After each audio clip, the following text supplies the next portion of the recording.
प्रविश्य मम वाचमिमां प्रसुप्तां सञ्जीवयत्यखिलशक्तिधरस्वधाम्ना अन्यांश्च हस्तचरणश्रवणत्वगादीन् प्राणान् नमो भगवते पुरुषाय तुभ्यं।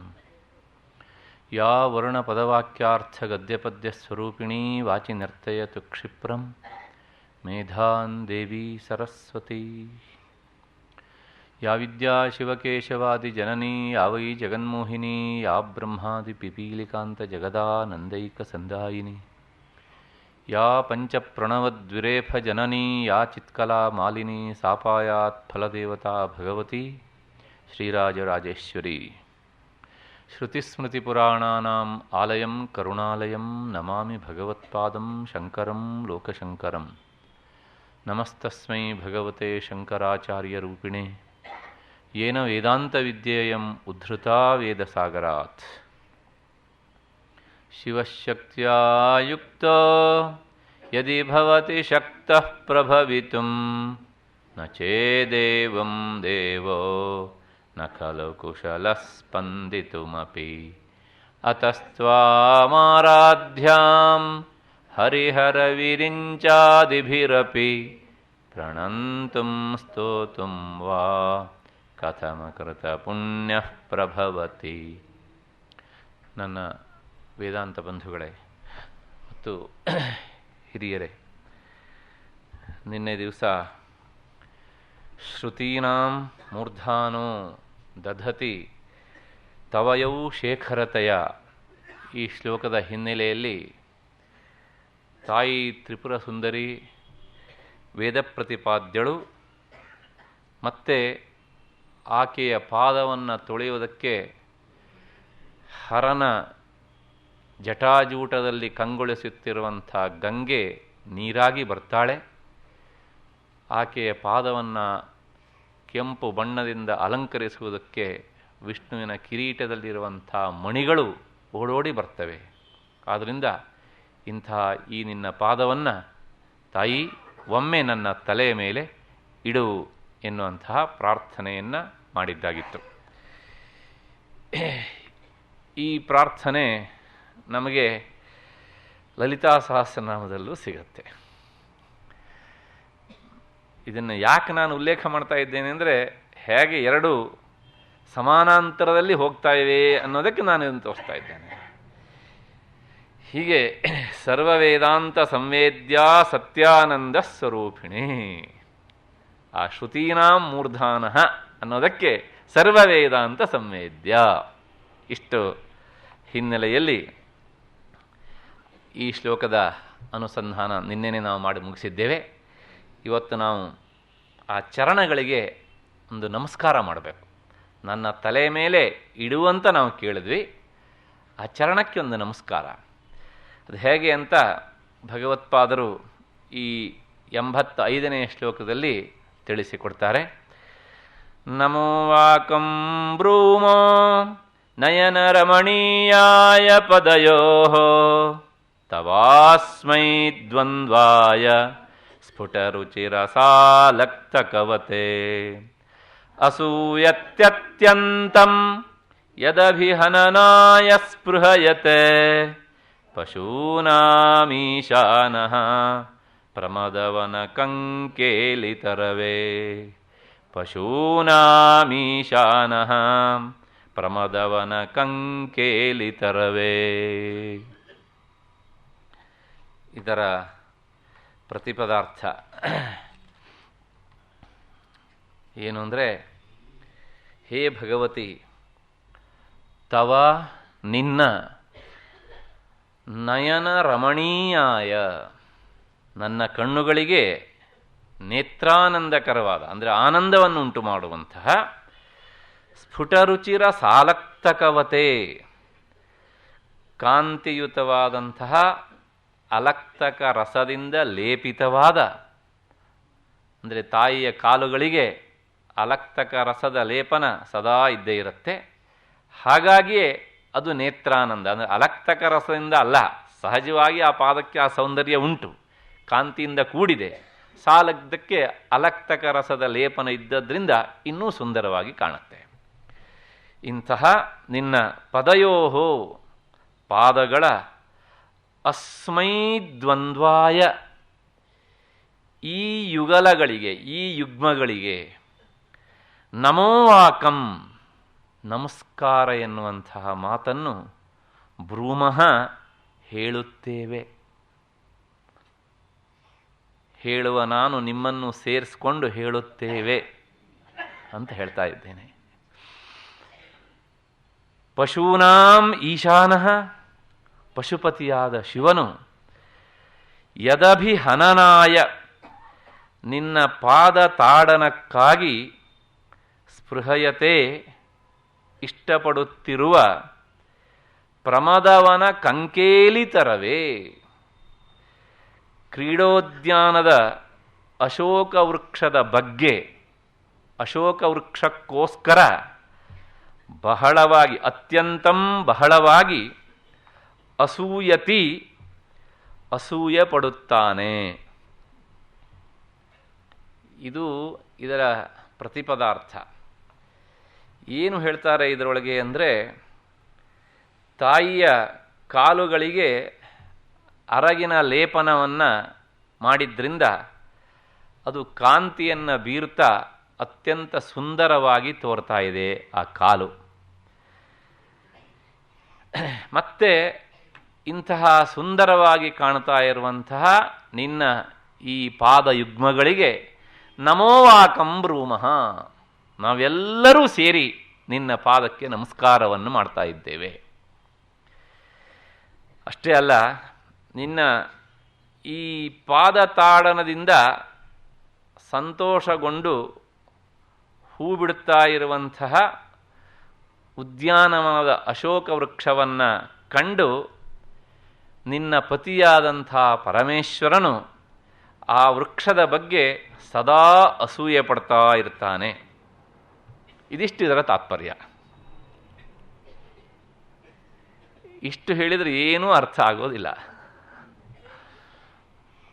ಸ್ವಲ್ಪ ಇದನ್ನು ನಾವು ಬಿಡಿಸ್ಬೇಕು ಹಾಗಿದ್ರೆ. ಏನು ಅಂದರೆ, ಆ ತಾತ್ಪರ್ಯ ಬಿಡಿಸೋದಕ್ಕಿಂತ ಮುನ್ನ ಇಲ್ಲಿರುವಂತಹ ಕೆಲವು ಪದಗಳನ್ನು ನಾವು ನೋಡಬೇಕು. ನಾವು ನಮಸ್ಕಾರ ಮಾಡಬೇಕಿದ್ರೆ, ನಾವು ಇಲ್ಲಿ ನಮಸ್ಕಾರ ಅರ್ಹವಾದಂಥ ವಸ್ತು ಬಹಳ ದೂರದಲ್ಲಿದ್ದರೆ ನಮಗೆ ತೃಪ್ತಿ ಆಗತ್ತೋ? ಇಲ್ಲ. ದೇವರು ಎಲ್ಲ ಕಡೆಗೂ ಇಲ್ಲೇ ಇದ್ದಾನೆ ಅಂಥೇಳಿ ನಾವು ಆಗಾಗ ಮಾಡ್ತೇವೆ. ಆದರೂ ಎದುರಿನಲ್ಲಿ ಆ ವಿಗ್ರಹದಲ್ಲಿ ದೇವರ ಅಸ್ತಿತ್ವವನ್ನು ನಾವು ಕಂಡುಕೊಂಡು, ಅಂದರೆ ವಿಗ್ರಹದಿಂದ ದೇವರನ್ನು ಪೂಜಿಸುವಂತಹ ಈ ಒಂದು ಕ್ರಮದಿಂದ ಪ್ರತ್ಯಕ್ಷವಾಗಿ ಭಗವಂತ ನಮ್ಮ ಮುಂದೆ ಇದ್ದಾನೆ ಎನ್ನುವಂತಹ ಭಾವನೆಯಿಂದ ನಮಸ್ಕಾರ ಮಾಡಿದಾಗ ಆಗುವಷ್ಟು ಸಂತೋಷ ನಮಗೆ ಕಾಣದೇ ಇರುವ ದೂರದಲ್ಲಿರುವಂಥ ದೇವರಿಗೆ ನಮಸ್ಕಾರ ಮಾಡಿದಾಗ ಆಗೋದಿಲ್ಲ. ಇದು ಲೋಕದ ಸಹಜವಾದಂಥ ಒಂದು ಸ್ವಭಾವ. ಹಾಗಿದ್ರೆ ಇಲ್ಲಿ ತಾಯಿ ಹತ್ತಿರದಲ್ಲಿ ಇದ್ದಾಳೋ? ಇಲ್ಲ. ದೂರದಲ್ಲಿ ಇದ್ದದ್ರ ಬಗ್ಗೆ ಭಗವತ್ಪಾದರು ಹೇಳಿದರೆ ಏನು ಸ್ವಾರಸ್ಯ ಆದಂಗೆ ಆಯ್ತು, ನಮಗೇನು ಸಿಗೋದಿಲ್ಲ. ಅದಕ್ಕೋಸ್ಕರ ಒಂದು ಶಬ್ದ ಇಟ್ಟಿದ್ದಾರೆ, ಅಸ್ಮೈ ದ್ವಂದ್ವಾಯ ಅಂತ. ಸಂಸ್ಕೃತದಲ್ಲಿ ಇದಂ ಶಬ್ದವನ್ನು ಮುಂದುಗಡೆ ಇರುವಂಥ ವಸ್ತುವಿಗೆ ಮಾತ್ರ, ಕಣ್ಣಿಗೆ ತೋರ್ತಾ ಇರುವಂಥ ವಸ್ತುವಿಗೆ ಮಾತ್ರ ಹೇಳ್ತಾರೆ. ಇದಂ ಅಂದರೆ ಇಲ್ಲಿರುವಂತಹದ್ದು, ತತ್ ಅಂದರೆ ದೂರದಲ್ಲಿರುವಂತಹದ್ದು. ಹಾಗೆ ಇದಮಃ ಪ್ರತ್ಯಕ್ಷಗತಂ, ಕಣ್ಣಿಗೆ ಕಾಣ್ತಾ ಇರಬೇಕು. ಅಂದರೆ ಈ ಮಾತನ್ನು ಹೇಳಬೇಕಿದ್ರೆ ಆ ಸಮಯ ಮತಾನುಯಾಯಿಗಳು ತಾಯಿಯ ಪದದ್ವಂದ್ವವನ್ನು ತಮ್ಮ ಹೃದಯ ಕಮಲದಲ್ಲಿ ಕಾಣ್ತಾ ಇದ್ದಾಗ ಈ ಮಾತನ್ನು ಹೇಳ್ತಾರೆ. ಅಷ್ಟು ಸಾಮೀಪ್ಯ ಉಂಟು. ಅದಕ್ಕೋಸ್ಕರನೇ ಅಸ್ಮೈ ದ್ವಂದ್ವಾಯ, ಈ ನಿನ್ನ ಪದದ್ವಂದ್ವಗಳಿಗೆ, ಪಾದ ಕಮಲಗಳ ಯುಗಲಕ್ಕೆ ನಮ್ಮ ನಮಸ್ಕಾರ ಅಂತ. ಅದಕ್ಕೋಸ್ಕರ ಅಸ್ಮೈ ದ್ವಂದ್ವಾಯ ಅಂತ ಪದವನ್ನಿಟ್ಟಿದ್ದಾರೆ ಇಲ್ಲಿ. ಇಷ್ಟಾದ ಮೇಲೆ ಇಲ್ಲಿ ಇನ್ನೊಂದು ಶಬ್ದ ಉಂಟು. ಏನು ಅಂದರೆ ಪ್ರಮದವನ ಕಂಕೇಲಿ ತರವೇ ಅಂತ. ಇಲ್ಲಿ ಒಂದು ಅರ್ಥವನ್ನು ಬರೆದಿದ್ದಾಗಿದೆ, ಕ್ರೀಡೋದ್ಯಾನ ಅಂತ. ವಾಸ್ತವಿಕವಾಗಿ ಪ್ರಮದವನ ಅನ್ನೋದಕ್ಕೆ ಅರ್ಥ ಏನು ಅಂದರೆ, ಇದಕ್ಕೆ ವ್ಯಾಖ್ಯಾನಕಾರರು ಒಂದು ಹಿನ್ನೆಲೆಯನ್ನು ಕೊಡ್ತಾರೆ. ಒಮ್ಮೆ ಶಿವಪಾರ್ವತಿಯರು ಒಂದು ಉದ್ಯಾನದಲ್ಲಿ ವಿಹಾರ ಮಾಡ್ತಾ ಇದ್ದರು. ಆ ಸಂದರ್ಭದಲ್ಲಿ ಋಷಿಮುನಿಗಳು ತಾಯಿ ತ್ರಿಪುರ ಸುಂದರಿಗೆ ಮತ್ತು ಶಿವನಿಗೆ ನಮಸ್ಕಾರ ಮಾಡೋದಕ್ಕೆ ಅಲ್ಲಿಗೆ ಬಂದಿದ್ದಾರೆ. ಇದನ್ನು ನೋಡಿದಂಥ ತಾಯಿಯ ಮನಸ್ಸಿನಲ್ಲಿ ಒಂದು ಭಾವನೆ ಬಂದಿದೆ. ಏನು ಅಂದರೆ, ಇವತ್ತಿನ ಭಾಷೆಯಲ್ಲಿ ಹೇಳಬೇಕು ಅಂದರೆ, ಈತ ಅಂದರೆ ತನ್ನ ಯಜಮಾನರು ಹೇಳಿ ಕೇಳಿ ಜಗದೀಶ್ವರ ಅಂದರೆ ಜಗತ್ತಿನ ಎಲ್ಲ ಆಗು ಹೋಗನ್ನೂ ತಲೆಗೆ ತುಂಬಿಕೊಂಡವರು, ಮತ್ತು ನನಗೆ ಜಗದೀಶ್ವರಿ ಎಂದು ಪಟ್ಟ ಕಟ್ಟಿದ್ದಾರೆ. ಅಂದರೆ ಈಗ ನಾವಿಬ್ಬರೂ ಮಾಡೋದು ಕೆಲಸ ಲೋಕೋದ್ಧಾರದ ಕೆಲಸ, ಸಮಾಜದ ಕೆಲಸ. ಇಷ್ಟೆಲ್ಲ ಮಾಡುವ ನಮಗೆ ಅಂತ ಒಂದು ವೈಯಕ್ತಿಕ ಜೀವನ ಬೇಡವಾ? ನಮಗೆ ಇವತ್ತಿನ ಭಾಷೆಯಲ್ಲಿ ನಮಗೆ ಅಂತ ಒಂದು ಪರ್ಸ್ನಲ್ ಲೈಫ್ ಅನ್ನೋದೇ ಇಲ್ದಿದ್ದಂಗೆ ಆಗೋಯ್ತಲ್ಲ. ಮನೆಗೆ ಯಾರೋ ಬರ್ತಾರೆ ಅಂತ ಹೇಳಿ ಇವ್ರನ್ನ ತಪ್ಪಿಸ್ಕೊಂಡು ಹೋಗೋಣ, ಉದ್ಯಾನವನಕ್ಕೆ ಹೋಗೋಣ, ಏನೋ ಒಂದು ಅರ್ಧ ಗಂಟೆ ನಮ್ಮ ಸಾಂಸಾರಿಕ ಜೀವನದ ಬಗ್ಗೆ ಮಾತನಾಡ್ಕೊಂಡು ಬರೋಣ ಅಂದರೆ ಇಲ್ಲಿ ಬಂದರೂ ಸಹ ನಮ್ಮನ್ನು ಬಿಡ್ತಾ ಇಲ್ವಲ್ಲ ಅಂತ ತಾಯಿ ತ್ರಿಪುರ ಸುಂದರಿಗೆ ಈ ಭಾವನೆ ಬಂದಿದೆ. ಬಂದಾಗ ಆಕೆ ಹೇಳ್ತಾಳೆ, ಇವತ್ತೇ ಕೊನೆ. ಇದಾದ ಮೇಲೆ ಯಾವುದೇ ಪುರುಷರು ಇಲ್ಲಿಗೆ ಬಂದ್ರೂ ಸಹ ಹರನೊಬ್ಬನನ್ನು ಬಿಟ್ಟು ಅವರೆಲ್ಲರೂ ಸ್ತ್ರೀ ಆಗಿಬಿಡಬೇಕು.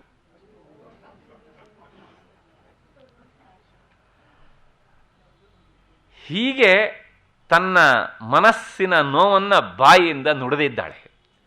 ಹಾಗಾಗಿ ಅದಕ್ಕೆ ಪ್ರಮದವನ ಅಂತ ಹೆಸರು ಬಂತು. ಪ್ರಮದ ಅಂದರೆ ಹೆಣ್ಣು ಮಕ್ಕಳು ಅಂತ ಅರ್ಥ. ಪ್ರಮದ ಮಾನಿನಿ ಕಾಂತ. ಹಾಗಾಗಿ ಯಾವುದಾದ್ರು ಗಂಡಸರು ಅಲ್ಲಿಗೆ ಹೋದರೆ ಮತ್ತು ಬರಬೇಕಿದ್ರೆ ಅವರು ಸೀರೆ ಉಟ್ಕೊಂಡು ಬರಬೇಕು. ಹಾಗಾಗಿ ಪ್ರಮದವನ ಅಂತ ಹೆಸರು. ಇಷ್ಟೆಲ್ಲ ವಿವರಣೆ ಬೇಡ ಅಂಥೇಳಿ ಕ್ರೀಡೋದ್ಯಾನ ಅಂತ ಶಬ್ದ ಹಾಕಿದೆ. ಹಾಗಾಗಿ ಅಲ್ಲಿ ವಿಶೇಷವಾಗಿ ಕ್ರೀಡೆಗೆ ಹೋಗುವವರು ಹೆಣ್ಣು ಮಕ್ಕಳೇನೆ.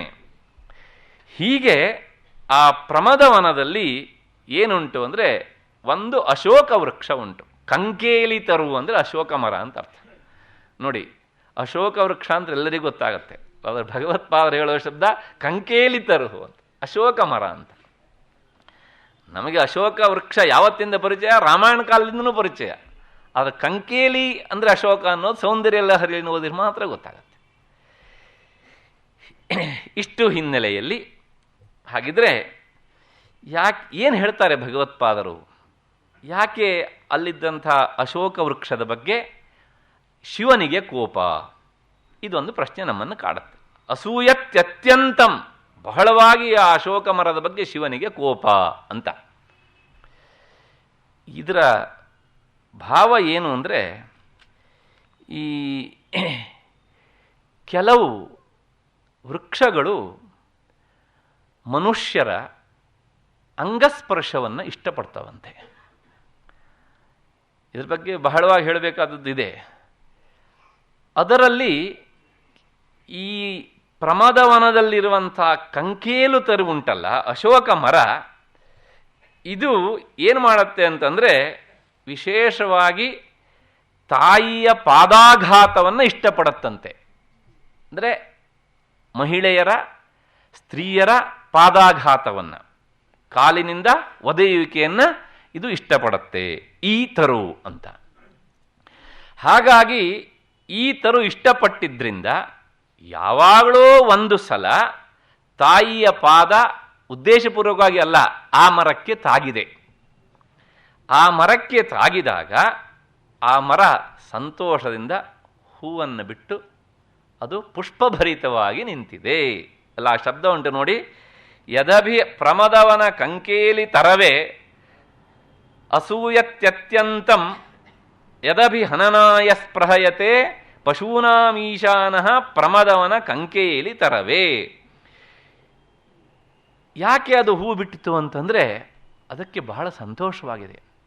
ತಾಯಿ ತ್ರಿಪುರ ಸುಂದರಿಯ ಪಾದಸ್ಪರ್ಶ ನನಗೆ ಆಯ್ತಲ್ಲ ಅಂತ ಸಂತೋಷಪಟ್ಟು ಅದು ಹೂ ಬಿಟ್ಟಿದೆ. ಆ ಮರವನ್ನು ನೋಡಿ ಶಿವ ಅಸೂಯೆ ಪಡ್ತಾ ಇದ್ದಾನೆ. ಯಾಕೆ ಅಂದರೆ ಕಾರಣ ಇಷ್ಟೇ, ತನ್ನ ಪತ್ನಿಯ ಪಾದಸ್ಪರ್ಶವನ್ನು ಪಡೆದು ಈ ಮರ ಹೀಗೆ ಹೂ ಬಿಟ್ಟು ಪುಷ್ಪಭರಿತವಾಗಿ ಸುಂದರವಾಗಿ ಕಾಣ್ತಾ ಉಂಟಲ್ಲ, ಇಂತಹ ಭಾಗ್ಯ ಅದು ಮತ್ತೆ ಮುಂದೆ ಬರುತ್ತೆ ಮುಂದಿನ ಶ್ಲೋಕದಲ್ಲಿ. ನಾನು ಒಮ್ಮೆ ಪಡಿಬೇಕಾಗಿತ್ತು ಎನ್ನುವಂತಹ ಹಿನ್ನೆಲೆಯಲ್ಲಿ ಇದು ನನಗೆ ಸಿಗದೆ ಹೋಯ್ತಲ್ಲ ಅಂಥೇಳಿ ಆ ಮರವನ್ನು ಕಂಡು ಶಿವ ಅಸೂಯೆ ಪಡ್ತಾ ಇದ್ದಾನೆ ಅಂತ. ಇದು ಒಂದು ಅರ್ಥ. ಮತ್ತೆ ಇಲ್ಲಿ ಇನ್ನೂ ಒಂದುಂಟು. ಏನು ಅಂದರೆ, ತಾಯಿ ತ್ರಿಪುರ ಸುಂದರಿ ಅವಳು ಮಹಾಪತಿವ್ರತೆ. ಹಾಗಾಗಿ ಯಾವುದೇ ವೃಕ್ಷಗಳಿಗೂ ಸಹ ತನ್ನ ದೇಹದ ಸ್ಪರ್ಶವೂ ಸಹ ಆಗದೇ ಇರುವ ಹಾಗೆ ನೋಡ್ಕೊಳ್ತಾಳೆ ಅವಳು. ಮುಂದೆ ಆ ಮಾತು ಬರುತ್ತೆ, ಕಲತ್ರಂ ವೈಧಾತ್ರಂ ಎನ್ನುವಂತಹ ಶ್ಲೋಕದಲ್ಲಿ. ಹೀಗೆ ಇಂತಹ ತಾಯಿ ಯಾರ ಸ್ಪರ್ಶನೂ ಮಾಡದೇ ಇದ್ದಾಗ ಈ ಅಶೋಕ ವೃಕ್ಷ ಹೇಗೋ ತನ್ನ ಪತ್ನಿಯ ಪಾದಸ್ಪರ್ಶವನ್ನು ಪಡೆದು ಹೀಗೆ ಚಿಗುರಿ ನಿಂತಿದೆಯಲ್ಲ ಎನ್ನುವಂಥದ್ದು ಅವನ ಬೇಸರಕ್ಕೆ ಇನ್ನೊಂದು ಕಾರಣ. ಅಲ್ಲಿ ಇಷ್ಟೆಲ್ಲ ಹೇಳಿದ್ರಿಂದ ಏನಾಯಿತು ಅಂದರೆ, ಅವಳ ಪಾತಿವ್ರತ್ಯ ಇಷ್ಟು ಎತ್ತರದ ಮಟ್ಟದಲ್ಲಿ ಉಂಟಾದ್ರಿಂದ ನಿನ್ನ ಪಾತಿವ್ರತ್ಯದ ಎತ್ತರಕ್ಕೆ ಲಕ್ಷ್ಮಿ ಆಗಲಿ ಶಾರದೆಯಾಗಲಿ ಏರಲಾರರು ಎನ್ನುವಂಥದ್ದು ಧ್ವನಿ. ಯಾಕೆ? ಈ ಅಶೋಕ ವೃಕ್ಷಕ್ಕೆ ಅಕಸ್ಮಾತ್ತಾಗಿ ಸಿಕ್ಕಂತಹ ಭಾಗ್ಯದಿಂದ ಅದಕ್ಕೆ ಹೀಗಾಯಿತು. ಇದಾದ್ಮೇಲೆ ಇದಕ್ಕೆ ಸಂಬಂಧಪಟ್ಟಂತಹ ಅರ್ಥದ ವಿವರಣೆಯನ್ನು ನಾವು ಅಲ್ಲಿ ನೋಡ್ತೇವೆ, ಕಲತ್ರಮ ವಿಧಾತ್ರಂ ಎನ್ನುವಂತಹ ಶ್ಲೋಕ. ಇಲ್ಲಿ ನಮಗೆ ಈಗ ಒಂದು ಸಂಶಯ ಬರ್ತದೆ. ಏನು ಅಂದರೆ, ಈ ಅಶೋಕ ವೃಕ್ಷ ತಾಯಿಯ ಪಾದಸ್ಪರ್ಶದಿಂದಾಗಿ ಅದು ಸಂತೋಷಪಟ್ಟು ಪುಷ್ಪಭರಿತವಾಗಿ ನಿಂತಿದೆ, ಶಿವ ಅದನ್ನು ಕಂಡು ಅಸೂಯೆ ಪಡ್ತಾನೆ ಅಂತ. ಇದು ಕೇವಲ ಅಶೋಕ ವೃಕ್ಷಕ್ಕೆ ಮಾತ್ರ ಅಲ್ಲ. ಈ ಸಸ್ಯವರ್ಗದಲ್ಲಿ ಬಹಳಷ್ಟು ವೃಕ್ಷಗಳು ಬೇರೆ ಬೇರೆ ಕ್ರಿಯೆಯಿಂದ, ಮನುಷ್ಯರ ಬೇರೆ ಬೇರೆ ಕ್ರಿಯೆಯಿಂದ ತಾವು ಸಂತೋಷವನ್ನು ಪಡ್ತವಂತೆ. ಅಂದರೆ ಹಾಗಿದ್ರೆ ಯಾವ ಯಾವ ಮರ ಮನುಷ್ಯರಿಂದ ಏನೇನನ್ನು ಬಯಸ್ತವೆ ಅನ್ನೋದನ್ನು ದೋಹದ ಶಾಸ್ತ್ರ ಎನ್ನುವಂಥದ್ದೊಂದು ಶಾಸ್ತ್ರ. ಆ ಶಾಸ್ತ್ರದಲ್ಲಿರುವುದನ್ನು ವ್ಯಾಖ್ಯಾನಕಾರರು ಉಲ್ಲೇಖ ಮಾಡ್ತಾರೆ. ಇಲ್ಲಿ ಆ ಮಾತು ಪ್ರಸ್ತುತ. ಯಾಕೆಂದರೆ ಈ ತಾಯಿಯ ಪಾದಸ್ಪರ್ಶವನ್ನು ಮಾಡಿ ಪಡೆದು ಅಶೋಕ ವೃಕ್ಷ ಪುಷ್ಪಭರಿತ ಆಗತ್ತೆ ಅಂತ ಆದರೆ, ಹಾಗಿದ್ರೆ ಬೇರೆ ವೃಕ್ಷಗಳು ಇಂಥವು ಇವೆಯೋ ಅಂತೊಂದು ಪ್ರಶ್ನೆ ಬರುತ್ತೆ. ಅದಕ್ಕೆ ಉತ್ತರವಾಗಿ ಹೇಳ್ತಾರೆ, ಏನು ಅಂದರೆ, ಸ್ತ್ರೀಣಾಂ ಸ್ಪರ್ಶಾತ್ ಪ್ರಿಯಂಗು. ಪ್ರಿಯಂಗು ಅಂದರೆ ಅದನ್ನು ಪ್ರೇಂಖಣ ವೃಕ್ಷ ಅಂತ ಕನ್ನಡದಲ್ಲಿ ಕರೀತಾರೆ. ಮತ್ತು ಅದಕ್ಕೆ ನನಗೆ ಸಿನಾನಿಮ್ಸ್ ಆಗಲಿ ಪರ್ಯಾಯ ಪದವಾಗಲಿ ನನಗೆ ಗೊತ್ತಿಲ್ಲ. ಸಾಮಾನ್ಯವಾಗಿ ಈ ಹಳೆ ಮೈಸೂರಲ್ಲೂ ಅದನ್ನು ಪ್ರೇಂಖಣ ಗಿಡ ಅಂತ ಕರೀತಾರೆ. ಈ ಪ್ರೇಂಖಣ ಗಿಡ ಏನನ್ನು ಇಷ್ಟಪಡುತ್ತೆ ಅಂದರೆ, ಸ್ತ್ರೀಣಾಂ ಸ್ಪರ್ಶಾತ್, ಹೆಂಗಸರ ಅಂದರೆ ಮಹಿಳೆಯರ ಸ್ಪರ್ಶವನ್ನು ಇಷ್ಟಪಡುತ್ತಂತೆ. ಒಮ್ಮೆ ಅವರು ಬಂದು ಮುಟ್ಟಿದರೆ ನಾನು ಚಿಗುರಿ ಹೂ ಬಿಟ್ಟು ಹಣ್ಣು ಬಿಡ್ತೇನೆ ಅಂತ ಅದು ಬಯಸತ್ತಂತೆ. ಇದ್ರ ಮೇಲೆ ನಿಮಗೆ ಆಕ್ಷೇಪ ಪ್ರತ್ಯಾಕ್ಷೇಪಗಳು ಸಾಕಷ್ಟು ಬರಬಹುದು, ಬರಲಿ, ಆಮೇಲೆ ನೋಡೋಣ. ಮತ್ತೆ ಹಾಗೆ ಆಲೋಚನೆ ಪಟ್ಟು ಅದೇನು ಮಾಡುತ್ತೆ ಅಂದರೆ ವಿಕಸತಿ, ಚಿಗುರತ್ತಂತೆ ಆ ಮರ. ಬಕುಳ ಶೀಧು ಗಂಡೂಷ ಸೇಕಾತ್. ಬಕುಳ ಅಂದರೆ ರಂಜಲ ಮರ. ಇವತ್ತು ನಾವು ಈ ಮರವನ್ನು ಇಲ್ಲಿ ನೋಡೋದಿಲ್ಲ, ಕಾಡಿರುವಂತಹ ಪ್ರದೇಶದಲ್ಲಿ ನಾವು ನೋಡ್ತೇವೆ. ನಾವೆಲ್ಲ ಆ ಹಣ್ಣನ್ನು ತಿಂದವರು ಬಾಲ್ಯದಲ್ಲಿ. ಹಾಗಾಗಿ ರಂಜಲ ಮರ ಲಾಲ್ ಭಾಗದಲ್ಲಿ ಉಂಟು ಈ ಗಿಡ, ರಂಜಲ ಮರ. ಅದರ ಹಣ್ಣು ಒಂಥರ ಹಿಟ್ಟಿಟ್ಟಾಗಿರುತ್ತೆ. ಇದು ಏನು ಇಷ್ಟಪಡುತ್ತೆ ಅಂದರೆ ಶೀಧು ಗಂಡೂಷ ಸೇಕಾತ್. ತಾಯಂದಿರು ಬಾಯಲ್ಲಿ ನೀರನ್ನು ಹಾಕ್ಕೊಂಡು ಬಾಯಿ ಮುಕ್ಕಳಿಸಿ ತನ್ನ ಬುಡಕ್ಕೆ ಅದನ್ನು ಉಗಿಲಿ ಅಂತ ಇಷ್ಟಪಡತ್ತಂತೆ. ಸಸ್ಯಶಾಸ್ತ್ರಜ್ಞರು ಇದನ್ನು ಸ್ಟಡಿ ಮಾಡಬೇಕು. ಮತ್ತೆ ಮಂದಾರೋ ನರ್ಮಮಾತಾತ್. ಮಂದಾರ ಗಿಡ ತಾಯಂದಿರು ಹತ್ರ ಹೋಗಿ ಅವರ ಮೂಗಿನಿಂದ ಬರುವಂತಹ ಉಸಿರು ಅನ್ನ ಅದು ಇಷ್ಟಪಡುತ್ತಂತೆ. ಮತ್ತೆ ನರ್ಮವಾತಾತ್ ಮೃದುಹಸನಾತ್ ಚಂಪಕೋ ವಕ್ತ್ರವಾತಾತ್. ಮತ್ತೆ ಈ ಮರ ಸ್ವಲ್ಪ ಅದರ ಹತ್ರ ಹೋಗಿ ನಾವು ನಕ್ಕಿದ್ರೂ ಸಹ ಇಷ್ಟಪಡುತ್ತಂತೆ. ಯಾವುದು? ಮಂದಾರ. ಮೃದು ಹಾಸ ಮತ್ತು ಗಾಳಿ ಎರಡನ್ನೂ ಇಷ್ಟಪಡುತ್ತೆ. ಹಾಗೆ ಚಂಪಕ ಅದೇನು ಇಷ್ಟಪಡುತ್ತೆ ಅಂತಂದರೆ ವಕ್ತ್ರವಾತಾತ್ ಹಾಸಾತ್, ಅದಕ್ಕೂ ಸಹ ಬಾಯಿಯಿಂದ ಬಂದಂತಹ ಉಸಿರು ಮತ್ತು ಹಾಸ ನಗು ಅದನ್ನು ಇಷ್ಟಪಡುತ್ತಂತೆ ಇದೂ ಸಹ. ಮತ್ತೆ ಪಾದಾಘಾತಾತ್ ಅಶೋಕ, ಇಲ್ಲಿ ಬಂತು ನೋಡಿ. ಅಶೋಕ ಮರ ಏನನ್ನು ಇಷ್ಟಪಡುತ್ತೆ ಅಂದರೆ ತಾಯಂದಿರು ಕಾಲಿನಿಂದ ತನ್ನನ್ನು ಒದೀಲಿ ಅಂತ ಇಷ್ಟಪಡುತ್ತಂತೆ. ಪಾದಾಘಾತಾತ್ ಅಶೋಕ ತಿಲಕ ಕುರವಕವು ವೀಕ್ಷಣಾ ಲಿಂಗನಾಭ್ಯಾಂ. ತಿಲಕ ವೃಕ್ಷ, ತಿಲಕ ವೃಕ್ಷ ಅಂದರೆ ಕನ್ನಡದಲ್ಲಿ ಅದನ್ನು ತಿಲಗಿ ಗಿಡ ಅಂತಲೇ ಕರೀತಾರೆ. ಶಿವನಿಗೆ ಅತ್ಯಂತ ಇಷ್ಟವಾದಂತಹ ಪುಷ್ಪ ಅದು. ಬೆಂಗಳೂರಿನಿಲ್ಲ, ಗುಡ್ಡಗಾಡು ಪ್ರದೇಶದಲ್ಲಿ ಸಿಗುತ್ತೆ. ಸಾಮಾನ್ಯವಾಗಿ ಉತ್ತರ ಕನ್ನಡ ಜಿಲ್ಲೆಯಲ್ಲಿ ಅಥವಾ ಮಲೆನಾಡಿನಲ್ಲಿ ಶಿವರಾತ್ರಿಗೆ ಸರಿಯಾಗಿ ಹೂ ಬಿಡುತ್ತೆ ಅದು. ಅದನ್ನು ತಂದು ಶಿವನಿಗೆ ಅರ್ಪಣೆ ಮಾಡ್ತಾರೆ, ಶಿವನಿಗೆ ಇಷ್ಟವಾದದ್ರಿಂದ. ಹೀಗೆ ಈ ತಿಲಕ ವೃಕ್ಷ ಅದು ಏನು ಇಷ್ಟಪಡುತ್ತೆ ಅಂತ ಕೇಳಿದರೆ ವೀಕ್ಷಣ, ಒಮ್ಮೆ ಕಣ್ಣರಳಿಸಿ ನನ್ನನ್ನು ನೋಡಲಿ ಅಂತ ಇಷ್ಟಪಡುತ್ತಂತೆ.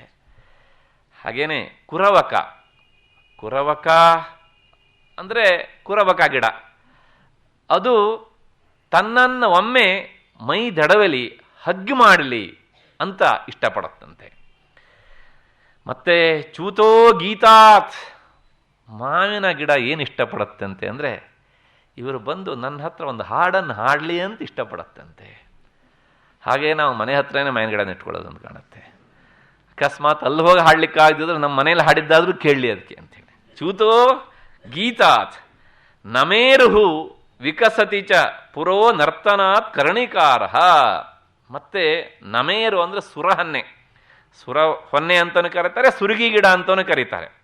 ಮೊದಲೆಲ್ಲ ಈ ಸುರುಗಿ ಗಿಡ ಅಂತಲೇ ಆ ಗಿಡದಿಂದ ತಂತ ಹೂವು, ಅದು ಒಣಗಿ 4 ತಿಂಗಳಾದ್ರೂ ಸಹ ಆ ಹೂವಿನಲ್ಲಿ ಹಾಗೆಯೇ ವಾಸನೆ ಇರೋದು.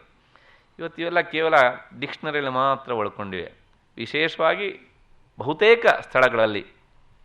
ಮತ್ತೆ ವಿಕಸತಿ ಚ ಪುರೋ ನರ್ತನಾತ್ ಕರ್ಣಿಕಾರ. ಕರ್ಣಿಕಾರ ಅಂದರೆ ಕಣಗಿಲೆ ಗಿಡ.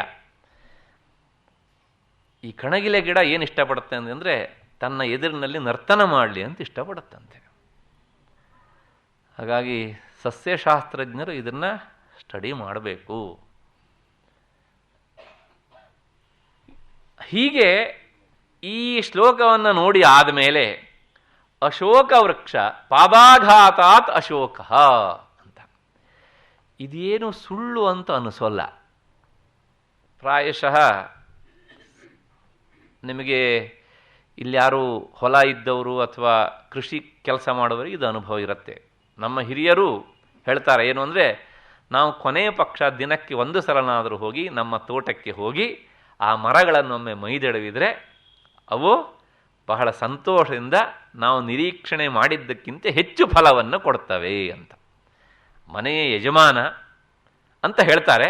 ಈ ವೃಕ್ಷಗಳ ವಿಶೇಷವಾಗಿ ಯಜಮಾನತಿಯನ್ನು ಇಷ್ಟಪಡ್ತವೆ ಹೀಗೆ ಅಂತ. ಹಾಗಾಗಿ ನಮ್ಮಲ್ಲಿ ಇವತ್ತಿಗೂ ಸಹ ಒಂದು ಕ್ರಮ ಉಂಟು. ಪ್ರತಿದಿನವೂ 1 ಸಲನಾದರೂ ಸಹ ನೀನು ತೋಟಕ್ಕೆ ಹೋಗಿ ಬಾ, ಆ ಮರಗಳನ್ನು ನೋಡಿ ಬಾ.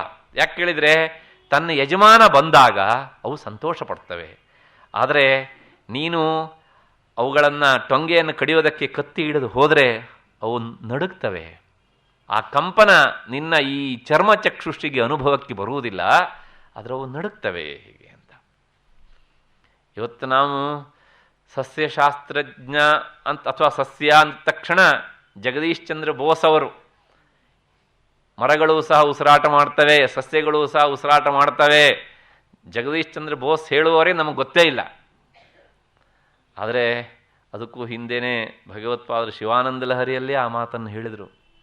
ಅದಕ್ಕಿಂತ ಹಿಂದೆ ಶುಕಮಹರ್ಷಿಗಳು 5000 ವರ್ಷಗಳ ಹಿಂದೆ ಪ್ರಪಂಚದಲ್ಲಿರುವಂಥ ಎಲ್ಲ ವೃಕ್ಷಕೋಟಿಯನ್ನು ಸಹ ಕೇಂದ್ರೀಕರಿಸಿ ಎಲ್ಲ ವೃಕ್ಷಗಳನ್ನು ಒಟ್ಟು ಮಾಡಿದರೆ ಪ್ರಪಂಚದಲ್ಲಿರುವಂಥದ್ದು 6 ತರಹದ ವೃಕ್ಷಗಳು ಅಂತ ಪಟ್ಟಿ ಮಾಡಿದರು.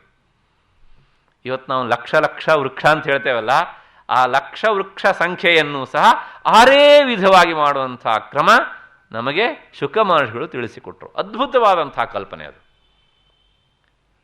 ಆದರೆ ನಾವು ಅಲ್ಲಿ ನೋಡಲಿಲ್ಲ ಶುಕ ಮಹರ್ಷಿಗಳು ಏನು ಹೇಳಿದ್ರು ಅಂತ, ಮತ್ತು ಭಗವತ್ಪಾದರು ಏನು ಹೇಳಿದ್ರು ಅಂತ ಕೇಳಲಿಲ್ಲ. ಹಾಗಾಗಿ ಓಹೋ, ಸಸ್ಯಗಳು ಸಹ ಉಸಿರಾಟ ಮಾಡ್ತವೆ. ಯಾರು ಮೊಟ್ಟ ಮೊದಲು ಹೇಳಿದ್ದು? JC ಬೋಸ್. ಮಕ್ಕಳಿಗೆ ಕಂಠಪಾಠ ಮಾಡಿಸಿದ್ವಿ ನಾವು. ಅದಕ್ಕೂ ಹಿಂದೆ ಅವು ಉಸಿರಾಟ ಮಾಡ್ತಾ ಇರಲಿಲ್ಲ ಅವ್ರು ಹೇಳೋ ತನಕ. ಏನು ನಮ್ಮ ಮನೆ ಮರ ನೋಡಿದೆ. ಅವರು ಅದನ್ನು ಪ್ರಾಯಶಃ ಸ್ಟಡಿ ಮಾಡಿರಬೇಕು.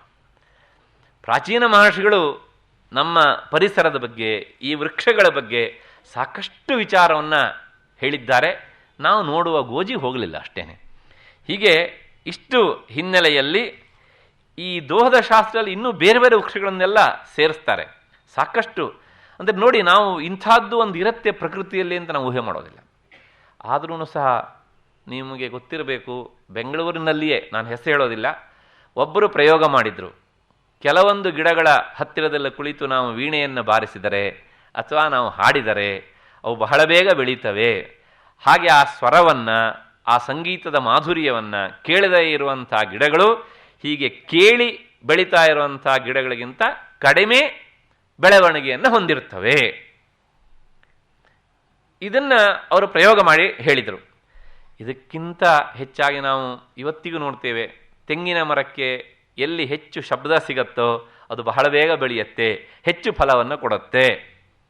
ನೀವು ತೋಟದಲ್ಲಿ ಮನುಷ್ಯರ ಸಂಪರ್ಕ ಇಲ್ಲದೆ ಇದ್ದಾಗ, ಯಾವುದೇ ಶಬ್ದ ಇಲ್ಲದಿದ್ದಾಗ ತೆಂಗಿನ ಮರ ನೋಡಿ ಸುಮ್ಮನೆ ಬೆಳ್ಕೊಂಡಿರುತ್ತೆ, ಅದರೊಳಗೆ ಒಂದೇ ಒಂದು ಕಾಯಿ ಇರೋಲ್ಲ.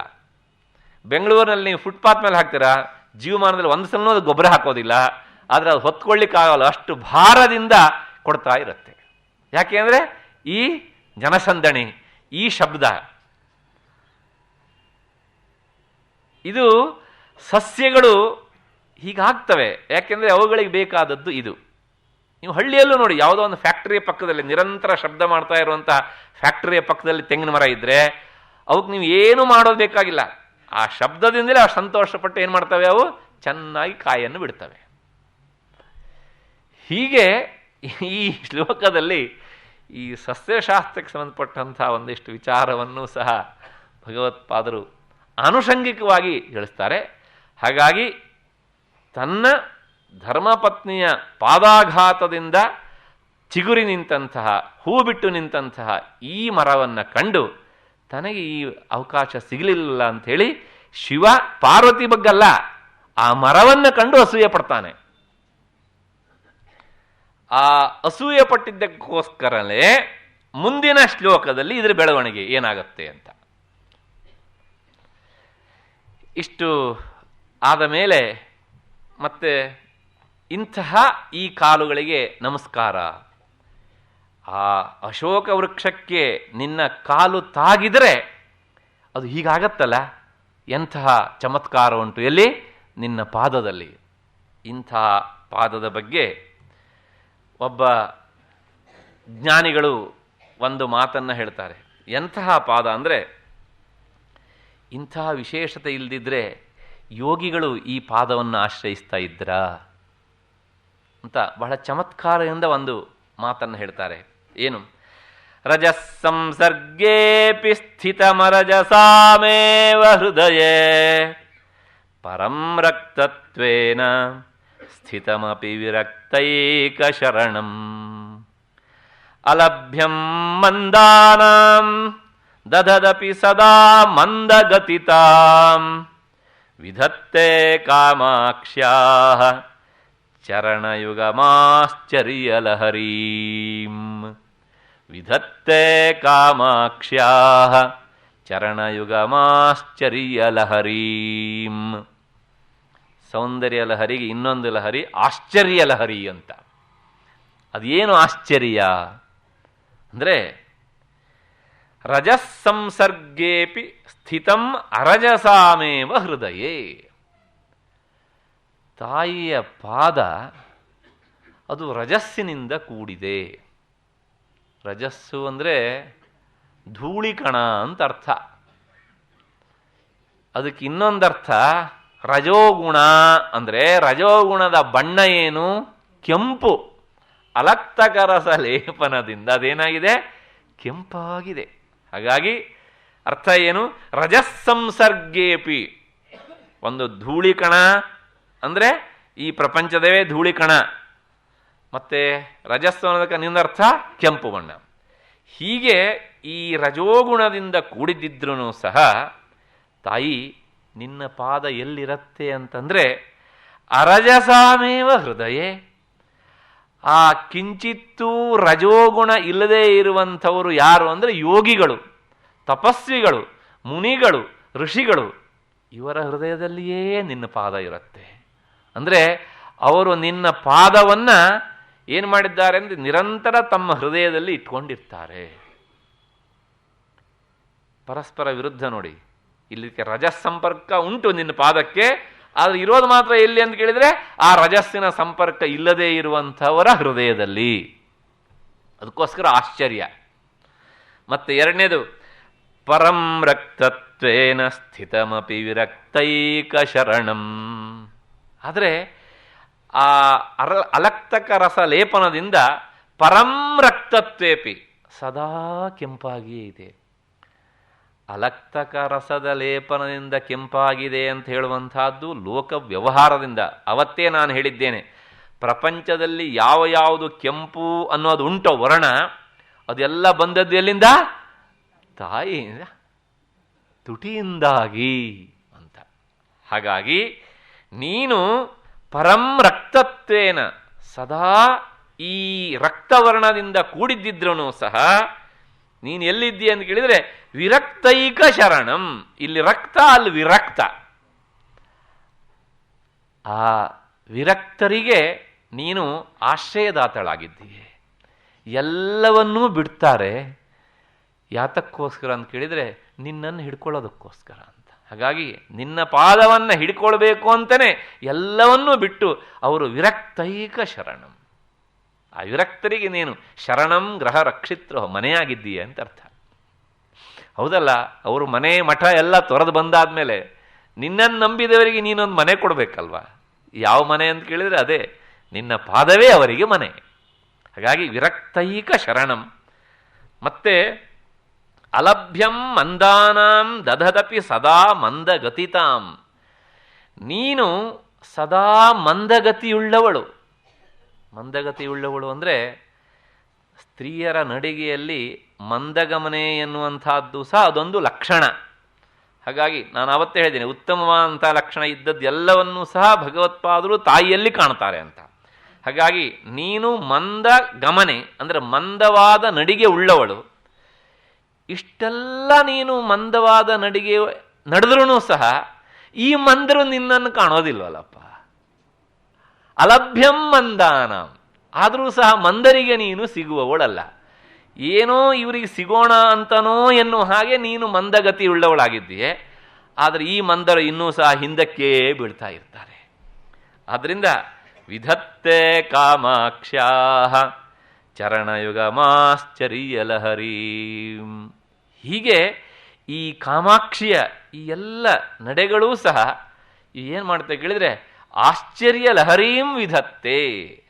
ಒಂದಲ್ಲ ಎರಡಲ್ಲ 3 ಆಶ್ಚರ್ಯಗಳು ಇವೆ ಈ ಶ್ಲೋಕದಲ್ಲಿ. ಹಾಗಾಗಿ ಈ ಆಶ್ಚರ್ಯದ ನಿರಂತರ ಅಲೆಯನ್ನು ಕಾಮಾಕ್ಷಿ ನೀನು ಈ ರೀತಿಯಾಗಿ ಉಂಟು ಮಾಡ್ತಾ ಇದ್ದೀಯೇ ಎನ್ನುವಂಥ ಪ್ರಾರ್ಥನೆಯೊಂದಿಗೆ ಈ ಶ್ಲೋಕವನ್ನು ಮುಗಿಸಿದಂತಾಯಿತು ಅಂತ ಭಾವಿಸೋಣ. ಮುಂದೆ 86ನೆಯ ಶ್ಲೋಕ. ಏನು ಈ ಶ್ಲೋಕ ಅಂದರೆ,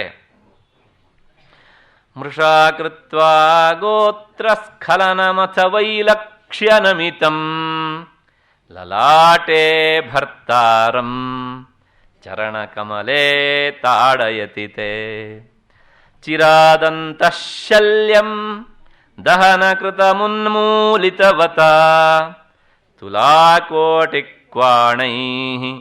ಕಿಲಿಕಿಲಿತಮೀಶಾನರಿಪುಣಾ ತುಲಾಕೋಟಿಕ್ವಾಣೈಃ ಕಿಲಿಕಿಲಿತಮೀಶಾನರಿಪುಣಾ. ಹೇ ಭಗವತಿ, ಮೃಷಾ ಸುಳ್ಳು ಸುಳ್ಳಾಗಿ ಬೇಕಂತಲೇ ಅಂದರೆ ವಾಸ್ತವಿಕ ಅಲ್ಲದೇ ಇದ್ರೂ ಅಂತ ಅರ್ಥ. ಗೋತ್ರಸ್ಖಲನಂ, ಗೋತ್ರಸ್ಖಲನಂ ಅಂದರೆ ಈ ಬೇರೆ ಸ್ತ್ರೀಯರ ಹೆಸರನ್ನು ಹೇಳುವುದು. ಹಾಗೆ ಆ ಪರಸ್ತ್ರೀ ನಾಮೋಚ್ಚಾರಣೆಯನ್ನು ಕೃತ್ವ ಮಾಡಿ ಅಥ ಅನಂತರ ವೈಲಕ್ಷ್ಯನಮಿತಂ ತಪ್ಪಿನಿಂದ ನಮಸ್ಕರಿಸಿದ ಭರ್ತಾರಂ ನಿನ್ನ ಪತಿಯಾದಂತಹ ಪರಮೇಶ್ವರನನ್ನು ತೇ ನಿನ್ನ ಚರಣ ಕಮಲೆ ಪಾದ ಪದ್ಮಗಳು ಪಾದ ಪದ್ಮವು ತಾಡಯತಿ ಸತಿ, ಆ ಪಾದ ಕಮಲೆ ಎನ್ನುವಂತಹದ್ದು ಸಪ್ತಮಿ ವಿಭಕ್ತಿ ಏಕವಚನ, ದ್ವಿವಚನ ಅಲ್ಲ ಅದು. ಹಾಗಾಗಿ ಪಾದವು ಅಷ್ಟೇ ಸಾಕು. ತಾಡಯತಿ ಸತಿ ಒದೆಯುತ್ತಿರಲಾಗಿ ಚಿರಾತ್ ಬಹಳ ಕಾಲದಿಂದ ಬಂದಿದ್ದಂತಹ ದಹನ ಕೃತಂ ತನ್ನನ್ನು ಸುಟ್ಟಿದ್ದರಿಂದ ಅಂತಃಶಲ್ಯಂ ಮನಸ್ಸಿನ ವ್ಯಥೆಯನ್ನ, ವೈರವನ್ನ, ದ್ವೇಷ ಭಾವನೆಯನ್ನ ಉನ್ಮೂಲಿತವತ ನೆನಪಿಸಿಕೊಂಡು ತಿರಸ್ಕರಿಸಿಕೊಳ್ಳುತ್ತಿರುವಂತಹ ಅಥವಾ ತೀರಿಸಿಕೊಳ್ಳುತ್ತಿರುವಂತಹ ಈಶಾನ ರಿಪುಣ ಮನ್ಮಥನಿಂದ ತುಲಾಕೋಟಿ ಕ್ವಾಣೈ ಅಂದರೆ ಕಾಲಿನಲ್ಲಿರುವಂತಹ ಕಿರುಗೆಜ್ಜೆಗಳು. ಕ್ವಾಣ ಅಂದ್ರೆ ನಾದ ಅಂತ ಅರ್ಥ, ಅದು ಕನ್ನಡದ ಕೋಣ ಅಲ್ಲ, ಕ್ವಾಣ. ತುಲಾಕೋಟಿ ಕ್ವಾಣೈ, ಆ ಕಾಲಿನ ಕಿರುಗೆಜ್ಜೆಗಳ ಝಣಝಣ ಶಬ್ದಗಳಿಂದ ಕಿಲಿಕಿಲಿತಂ ಕಿಲ ಕಿಲ ಎಂದು ನಗಲ್ಪಟ್ಟಿತು. ಏನು ಇದರ ಅರ್ಥ ಅಂದರೆ, ಇದೊಂದು ಪ್ರಣಯ ಪ್ರಸಂಗ ಅಂತ ಉಲ್ಲೇಖ ಮಾಡ್ತಾರೆ. ಈ ಸಂದರ್ಭದಲ್ಲಿ ಒಮ್ಮೆ ಶಿವ ಯೋಚನೆ ಮಾಡಿದಂತೆ, ಹಿಂದಿನ ಶ್ಲೋಕದಲ್ಲಿ ಆ ಅಶೋಕ ಮರ ಫಲ ಬಿಟ್ಟು ನಿಂತಿದೆಯಲ್ಲ, ಹೂವು ಬಿಟ್ಟಿದೆಯಲ್ಲ, ಅದಕ್ಕಿಂತ ಹೆಚ್ಚಾಗಿ ಈಶ್ವರ ಒಮ್ಮೆ ಯೋಚಿಸಿದ. ಏನು ಅಂದರೆ, ಎಲ್ಲ ಭಕ್ತರೂ ಸಹ ನನ್ನ ಅರ್ಧಾಂಗಿಯಾದಂಥ ಕಾವ್ಯದ ದೃಷ್ಟಿಯಲ್ಲಿ ಇದೆಲ್ಲ ಮಾತು, ಈಕೆಯ ಪಾದವನ್ನು ಇಷ್ಟಾಗಿ ಹಚ್ಚಿಕೊಳ್ತಾರೆ.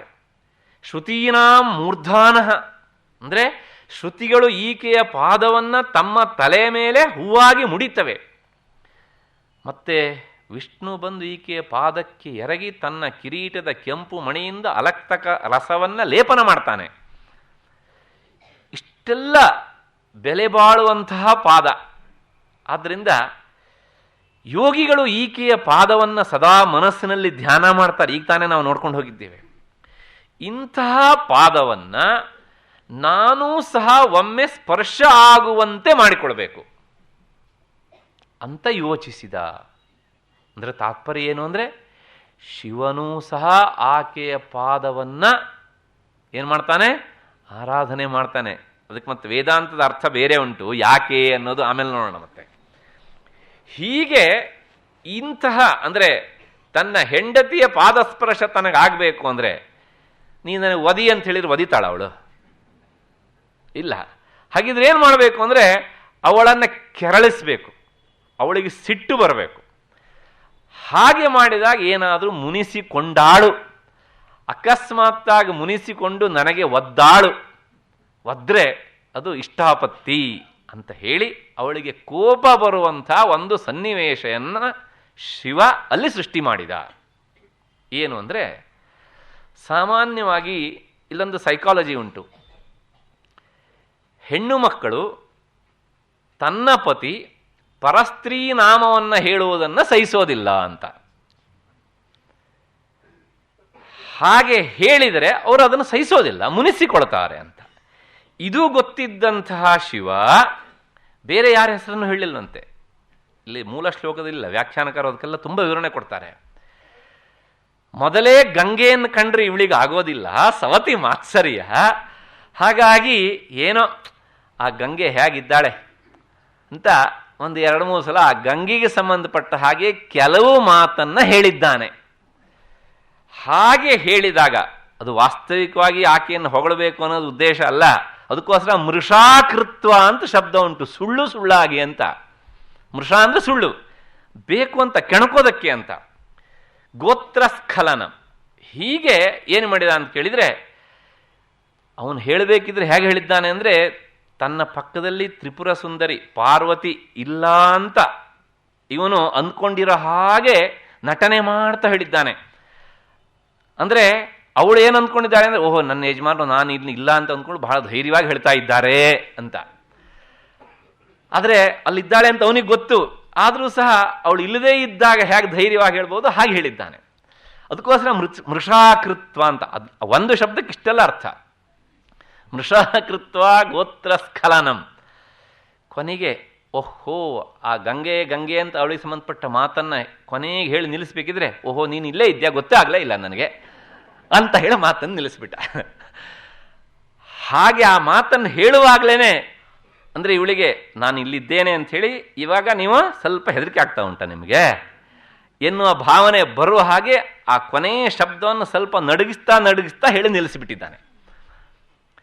ಆಗ ಅಮ್ಮ ಅವರಿಗೆ ಸ್ವಲ್ಪ ಇನ್ನೂ ಕೋಪ ಜಾಸ್ತಿ ಆಯಿತು. ಅಂದರೆ ನಾನು ಇದ್ದಿದ್ದಿದ್ರೆ ಹೇಳ್ತಾ ಇರಲಿಲ್ಲ, ಇಲ್ಲದೇ ಇದ್ದಿದ್ರೆ ಇಷ್ಟೆಲ್ಲ ಹೇಳ್ತಾ ಇದ್ದಾರೆ ಎನ್ನುವಂಥ ಭಾವನೆಯಿಂದ ಕೋಪಿಸಿಕೊಂಡು ತಕ್ಷಣ ಹರನ ಕಡೆಗೆ ನೋಡಿದ್ದಾಳೆ. ಆಗ ಇವನು ಮತ್ತೂ ತನ್ನ ನಟನೆಯನ್ನು ಮುಂದುವರಿಸಿದ. ಇಲ್ಲ ಇದೊಂದೇ ಸಲ ಹೀಗೆ ಹೇಳಿದ್ದು, ಯಾವಾಗಲೂ ಹೇಳೋದಿಲ್ಲ, ನನಗೆ ಗೊತ್ತು ನಿನಗೆ ಅವಳು ಕಂಡ್ರೆ ಆಗೋದಿಲ್ಲ ಅಂಥೇಳಿ ಇನ್ನೂ ಸ್ವಲ್ಪ ಒಂದು ಹೆಜ್ಜೆ ಹಿಂದಕ್ಕೆ ಇಡ್ತಾ ಇನ್ನೊಂದ್ಸಲ ಹೇಳೋದಿಲ್ಲ ಎನ್ನುವ ಹಾಗೆ ಅಥ ವೈಲಕ್ಷ್ಯ ನಮಿತಂ ಅಂತ ಶಬ್ದ ಉಂಟು. ಆ ತಪ್ಪಿನಿಂದಾಗಿಯೇ ತಪ್ಪೇ ಹರನ ಮೂಲಕ ಬಂದು ನಮಸ್ಕರಿಸಿತು ಅಂತ. ಯಾರಿಗೆ? ತಾಯಿಯ ಪಾದಕ್ಕೆ. ಆಗ ಇವಳು ಇಷ್ಟೆಲ್ಲ ತಪ್ಪು ಮಾಡಿದ್ದಲ್ಲದೆ ಈ ನಟನೆ ಬೇರೆ ಮಾಡ್ತಾ ಇದ್ದೀರಾ ಅಂಥೇಳಿ ತನ್ನ ಪಾದದಿಂದ ಹರನಿಗೆ ಒದ್ದಿದ್ದಾಳೆ ಅಂತ. ಇಷ್ಟು ಕೊನೆಗಾದಾಗ ಏನಾಯಿತು ಕೇಳಿದರೆ, ಒದ್ದಾಗ ದೂರದಿಂದ ಈ ಸನ್ನಿವೇಶವನ್ನು ಕಾಯ್ತಾ ಇದ್ದ. ಯಾರು? ಮನ್ಮಥ ಸುಟ್ಟಿದ್ನಲ್ಲ ತನ್ನನ್ನು.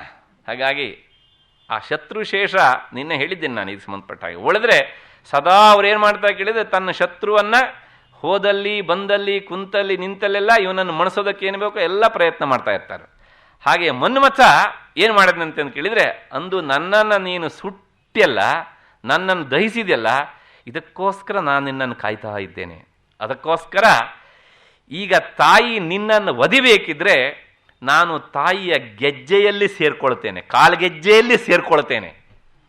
ಅಂದರೆ ನಿನಗೆ ನಾನು ಅತ್ಯಂತ ಸಮೀಪವರ್ತಿಯಾಗಿ ನಾನು ನಿನ್ನ ಮೇಲೆ ಸೇಡನ್ನು ತೀರಿಸಿಕೊಳ್ತೇನೆ.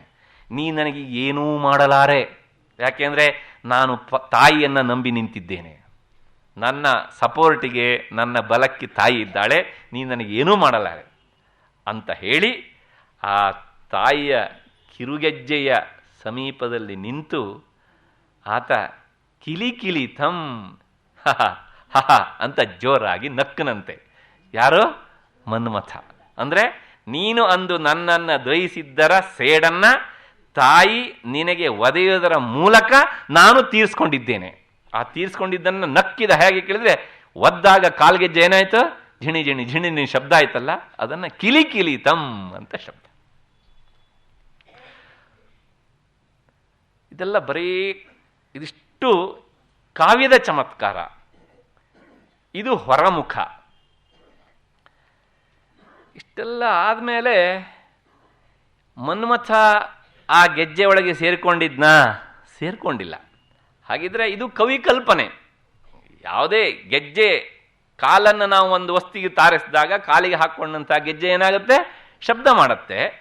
ಆ ಶಬ್ದವನ್ನು ಭಗವತ್ಪಾದರು ಈ ರೀತಿಯಾಗಿ ಉಪಯೋಗಿಸ್ಕೊಳ್ತಾ ಇದ್ದಾರೆ. ಏನು ಕೇಳಿದರೆ, ಓಹೋ ಮನ್ಮಥ ನಕ್ಕ ಅಂತ ಹೇಳ್ಬೋದು ಅಂತ. ಯಾಕೆ ಇದನ್ನು ಹೇಳ್ತಿದ್ದಾರೆ ಕೇಳಿದರೆ, ಆ ನೂಪುರವನ್ನು ಸಹ ವರ್ಣನೆ ಮಾಡಬೇಕು. ಇಂತಹ ಪ್ರಸಂಗವನ್ನು ಬಿಟ್ಟರೆ ಆ ಗೆಜ್ಜೆಯನ್ನು ವರ್ಣನೆ ಮಾಡಲಿಕ್ಕೆ ಅವಕಾಶವೇ ಸಿಗೋದಿಲ್ಲ. ಮತ್ತಷ್ಟೇ ಅಲ್ಲ, ನಾವು ನಿನ್ನೆ ದಿವಸ ಈ ಜಂಘವನ್ನು ಮಂಡಿಯನ್ನು ಹಿಮ್ಮಡಿವರೆಗಿನ ಭಾಗವನ್ನು ವರ್ಣನೆ ಮಾಡ್ದಂಗಾಯ್ತು. ಆದರೆ ಈ ಕಾಲ, ಈ ಅಂಗಾಲು ಉಂಟಲ್ಲ, ಇದ್ರ ವರ್ಣನೆ ಮಾಡಬೇಕಲ್ಲ, ಹೇಗೆ ಮಾಡಬೇಕು? ಆ ಚೌಕಟ್ಟು ಏನುಂಟಲ್ಲ ಅದನ್ನು ಪೂರ್ತಿ ಪಾಲನೆ ಮಾಡಬೇಕು. ಹಾಗಾಗಿ ಅದನ್ನು ಹರನಿಗೆ ಒದ್ದಳು ಎನ್ನುವುದರ ಮೂಲಕ ಈ ಅಂಗಾಲಿನ ವರ್ಣನೆ, ಮತ್ತೆ ಆ ಹಿಮ್ಮಡಿಯ ಸನಿಹದಲ್ಲಿರುವಂಥ ಗೆಜ್ಜೆಯ ವರ್ಣನೆ, ಇಷ್ಟು ಈ ಶ್ಲೋಕದಿಂದ ಬರುತ್ತೆ. ಆದ್ರೂ ಸಹ ನಮಗೆ ಇಲ್ಲಿ ಕಾವ್ಯದ ನೆಲೆಯಲ್ಲಿ ಇದೆಲ್ಲ ಸರಿ ರೀ, ಆದರೂ ನಮಗೆ ಯಾಕೋ ಸ್ವಲ್ಪ ಸರಿ ಅಂತ ಕಾಣಿಸ್ತಾ ಇಲ್ಲ ಇದು. ಯಾಕೆ ಕೇಳಿದರೆ, ನಮಗೆ ಶಿವೇ ಎಷ್ಟು ಪವಿತ್ರಳೋ ಶಿವನೂ ಅಷ್ಟು ಪವಿತ್ರ ಅಂತ. ಹಾಗಾಗಿ ನಮ್ಗೆ ಯಾಕೋ ಅಷ್ಟು ಸರಿ ಕಾಣೋದಿಲ್ಲ. ನೀವು ಕಾವ್ಯದ ನೆಲೆಯಲ್ಲಿ ಹೋದಾಗ ಈ ಸರಿ ಕಾಣೋದಿಲ್ಲ ಅನ್ನೋದು ಪರ್ಮನೆಂಟಾಗಿ ಉಳ್ಕೊಬಿಡುತ್ತೆ, ಅದು ಹಾಗೇನೆ ಸತ್ಯ. ಆದರೆ ಸೌಂದರ್ಯ ಲಹರಿಗೆ ಇನ್ನೊಂದು ಮುಖ ಉಂಟು, ಕೇವಲ ಕಾವ್ಯದ ಮುಖ ಅಷ್ಟೇ ಅಲ್ಲ, ಅದಕ್ಕೊಂದು ವೇದಾಂತದ ಮುಖ ಉಂಟು. ನಾನು ಅದನ್ನು ಒಂದು ಸಣ್ಣ ಶಬ್ದ ಹೇಳಿದೆ ಇವಾಗ. ಏನು ಹೇಳಿದೆ? ಶ್ರುತೀನಾಂ ಮೂರ್ಧಾನಃ. ಆಕೆ ವೇದ ಪ್ರತಿಪಾದ್ಯಳು ಅಂತ ಆದಮೇಲೆ ಆ ವೇದ ಪ್ರತಿಪಾದ್ಯವಾದಂತಹ ವಸ್ತುವನ್ನ ನಾನು ನೋಡಬೇಕು ಅಂತ ಬಯಸೋದು ಎಲ್ಲರಿಗೂ ಸಹ ಆ ಒಂದು ಬಯಕೆ ಇರುವಂತಹದ್ದೇನೆ. ಆಗ ಅಲ್ಲಿ ಪತಿಪತ್ನಿ ಎನ್ನುವಂತಹ ಭಾವ ಇಲ್ಲ. ಅಷ್ಟೇ ಅಲ್ಲ, ಅದಕ್ಕಿಂತ ಹೆಚ್ಚಾಗಿ ಶಿವನೂ ಸಹ ಆ ತಾಯಿಯನ್ನ, ಅವಳ ಪಾದಾಘಾತವನ್ನು ಇಷ್ಟಪಡ್ತಾನೆ ಅನ್ನೋದಕ್ಕೆ ಏನು ಅರ್ಥ ಅನ್ನೋದನ್ನ ಕಾವ್ಯದ ನೆಲೆಯಲ್ಲಿ ನಾವು ನೋಡಿ ಆಯಿತು. ಈ 85ನೇ ಶ್ಲೋಕದಲ್ಲಿ ಅಶೋಕ ಮರವನ್ನು ನೋಡಿ ಅಸೂಯೆಪಟ್ಟ, ಅದಕ್ಕೋಸ್ಕರ ತಾನು ಇಲ್ಲಿ ಹಾಗೆ ಇಷ್ಟಪಟ್ಟು ಹಾಗೆ ವಧಿಸಿಕೊಂಡ ಎನ್ನುವಂಥದ್ದನ್ನು, ಇದೆಲ್ಲ ಕಾವ್ಯದ ನೆಲೆ. ಅದರ ಇದಿಷ್ಟೇ ನೋಡಿ ನಿಂತಾಗ ನಮ್ಮ ಮನಸ್ಸಲ್ಲಿ ಏನೋ ಒಂದು ಕೊರಗೆ, ನೀವು ಏನೇ ಹೇಳಿ ಆದರೂ ನಮಗೇನೋ ಸಮಾಧಾನ ಆಗ್ತಾ ಇಲ್ಲ. ಯಾಕೆ ಕೇಳಿದರೆ, ಈ ಮನ್ಮಥ ಬಂದು ಅವರಿಬ್ಬರ ಮಧ್ಯೆಯಲ್ಲಿ ನಗುವುದು, ತಾಯಿ ಒದೆಯೋದು ಅಂದರೆ ಏನು, ಶಿವ ಒದಿಸ್ಕೊಳ್ಳೋದು ಅಂದರೆ ಏನು. ಮತ್ತಷ್ಟೇ ಅಲ್ಲ, ಹೇಳಿ ಕೇಳಿ ಶಿವ ಬೇರೆ, ಶಿವನೇ ಶಕ್ತಿಯೇ ಬೇರೆ, ಎರಡು ಅಲ್ವೇ ಅಲ್ಲ, ಎರಡು ಒಂದೇ. ಹೀಗಿದ್ದಾಗ ಈ ಒದೆಯೋದು ಒದಿಸ್ಕೊಳ್ಳೋದು ಇದೆಲ್ಲ ಹೇಗ್ರಿ ಸಾಧ್ಯ ಅಲ್ವಾ? ಕಾವ್ಯದ ನೆಲೆಯಲ್ಲಿ ನೋಡಿದಾಗ ಸಂಭಾವ್ಯತೆಗಿಂತ ಅಸಂಭಾವ್ಯತೆಯೇ ಹೆಚ್ಚು ಕಾಣ್ತಾ ಇರುತ್ತೆ. ಯಾವಾಗಲೂ ಹಾಗೆ ಈ ಕಾವ್ಯದ ನೆಲೆಯಲ್ಲಿ ಬಂದ ಸಂಶಯಕ್ಕೆ ಮತ್ತೆ ಪುರಾಣದ ನೆಲೆಯಲ್ಲಿ ಬಂದ ಸಂಶಯಕ್ಕೆ, ಈ ಎಲ್ಲ ಸಂಶಯಗಳಿಗೆ ಇವಿವೇ ಉತ್ತರ ಕೊಡೋದಿಲ್ಲ. ಯಾಕೆ? ಇವುಗಳ ಉತ್ತರ ನಮಗೆ ಸಮಾಧಾನ ಕೊಡೋದೇ ಇಲ್ಲ. ಅದಕ್ಕೆಲ್ಲ ಉತ್ತರ ನೋಡಬೇಕಾದದ್ದು ವೇದಾಂತದ ನೆಲೆಯಲ್ಲಿ ಹೋಗಿ ನಿಂತು ನೋಡಬೇಕು. ಹಾಗಿದ್ರೆ ಏನು ಇದಕ್ಕೆ ಅರ್ಥ ಅಂದರೆ, ತಾಯಿ ಶಿವಾರಾಧ್ಯಳು, ಶಿವನಿಂದಲೂ ಆರಾಧ್ಯಳು ಅಂದರೆ ಅರ್ಥ ಏನು ಅಂದರೆ, ಆಕೆ ಅಂದರೆ ಶಿವ ಆಕೆಯನ್ನು ಬಿಟ್ಟಿಲ್ಲ, ಆಕೆ ಶಿವನನ್ನ ಬಿಟ್ಟು ಇಲ್ಲ. ಶಿವಶಕ್ತಿಯುಕ್ತೋ ಯದಿ ಭವತಿ ಶಕ್ತಃ ಪ್ರಭವಿತುಂ ಅಂತ. ಹೀಗೆ ಆ ತಾಯಿ ಎಂಥವಳು ಅಂದರೆ, ನಾವು ಆ ಸೃಷ್ಟಿಯ ಮೂಲಕ್ಕೆ ಹೋಗಬೇಕು. ಇದು ಪ್ರಣಯ ಪ್ರಸಂಗ ಅಂತ ಹೇಳಿದೆ ನಾನು. ಪ್ರಣಯ ಅನ್ನೋದಕ್ಕೆ ಇನ್ನೊಂದು ಅರ್ಥ ಪ್ರಕರ್ಷೇಣ ನಯತೀತಿ ಪ್ರಣಯ ಅಂದರೆ, ಈ ಸೃಷ್ಟಿ ಅವ್ಯಕ್ತವಾಗಿ ಇದ್ದಂತಹ ರೂಪದಲ್ಲಿ ಇತ್ತಲ್ಲ, ಅದನ್ನು ಪ್ರಕರ್ಷವಾಗಿ ನಯೋದು ಅಂದರೆ ನಮ್ಮೆಲ್ಲರ ಕಣ್ಣಿಗೆ ಕಾಣುವಂತೆ ತರುವುದು. ಕಾಣದೇ ಇದ್ದಂತಹ ಸ್ಥಿತಿಯಿಂದ ಕಾಣುವ ಸ್ಥಿತಿಗೆ ಬರುವುದೇ ಸೃಷ್ಟಿ ಅಲ್ವಾ? ಈ ಒಂದು ಸಂದರ್ಭದಲ್ಲಿ ಶಿವ ಅಂದರೆ ಯಾರು? ಆತ ಪರಬ್ರಹ್ಮ ವಸ್ತು. ಶಿವ ಬೇರೆ ಅಲ್ಲ, ಪರಬ್ರಹ್ಮ ವಸ್ತು ಬೇರೆ ಅಲ್ಲ. ಹಾಗೇನೆ ದೇವಿ ಅಂದರೆ ಯಾರು? ಆ ಪರಬ್ರಹ್ಮ ವಸ್ತುವಿನ ಮಾಯೆ. ದೇವಿ ಅಂದ್ರೆ ಒಂದೇ, ಪಾರ್ವತಿ ಅಂದ್ರೆ ಒಂದೇ, ತ್ರಿಪುರ ಸುಂದರಿ ಅಂತ ಹೇಳಿದ್ರು ಸಹ ಒಂದೇ. ಮಾಯೆ, ಮಾಯೆ ಎನ್ನುವಂತಹದ್ದು ಪರಬ್ರಹ್ಮ ವಸ್ತುವಿನ ಅನಿರ್ವಚನೀಯವಾದಂಥ ಒಂದು ಶಕ್ತಿ. ಅನಿರ್ವಚನೀಯವಾದಂತಹದ್ದು ಅಂದರೆ ಮಾತಿನಿಂದ ನಾವು ಅದನ್ನು ಹೇಳೋದಕ್ಕೆ ಆಗೋದಿಲ್ಲ.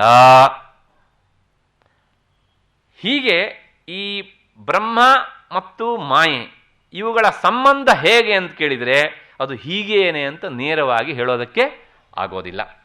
ಅಷ್ಟೇ ಅಲ್ಲ, ಈ ಮಾಯೆ ಈಕೆ ತ್ರಿಗುಣಳು, ಸತ್ವ ರಜಸ್ಸು ತಮಸ್ಸು, ತ್ರಿಗುಣಗಳು.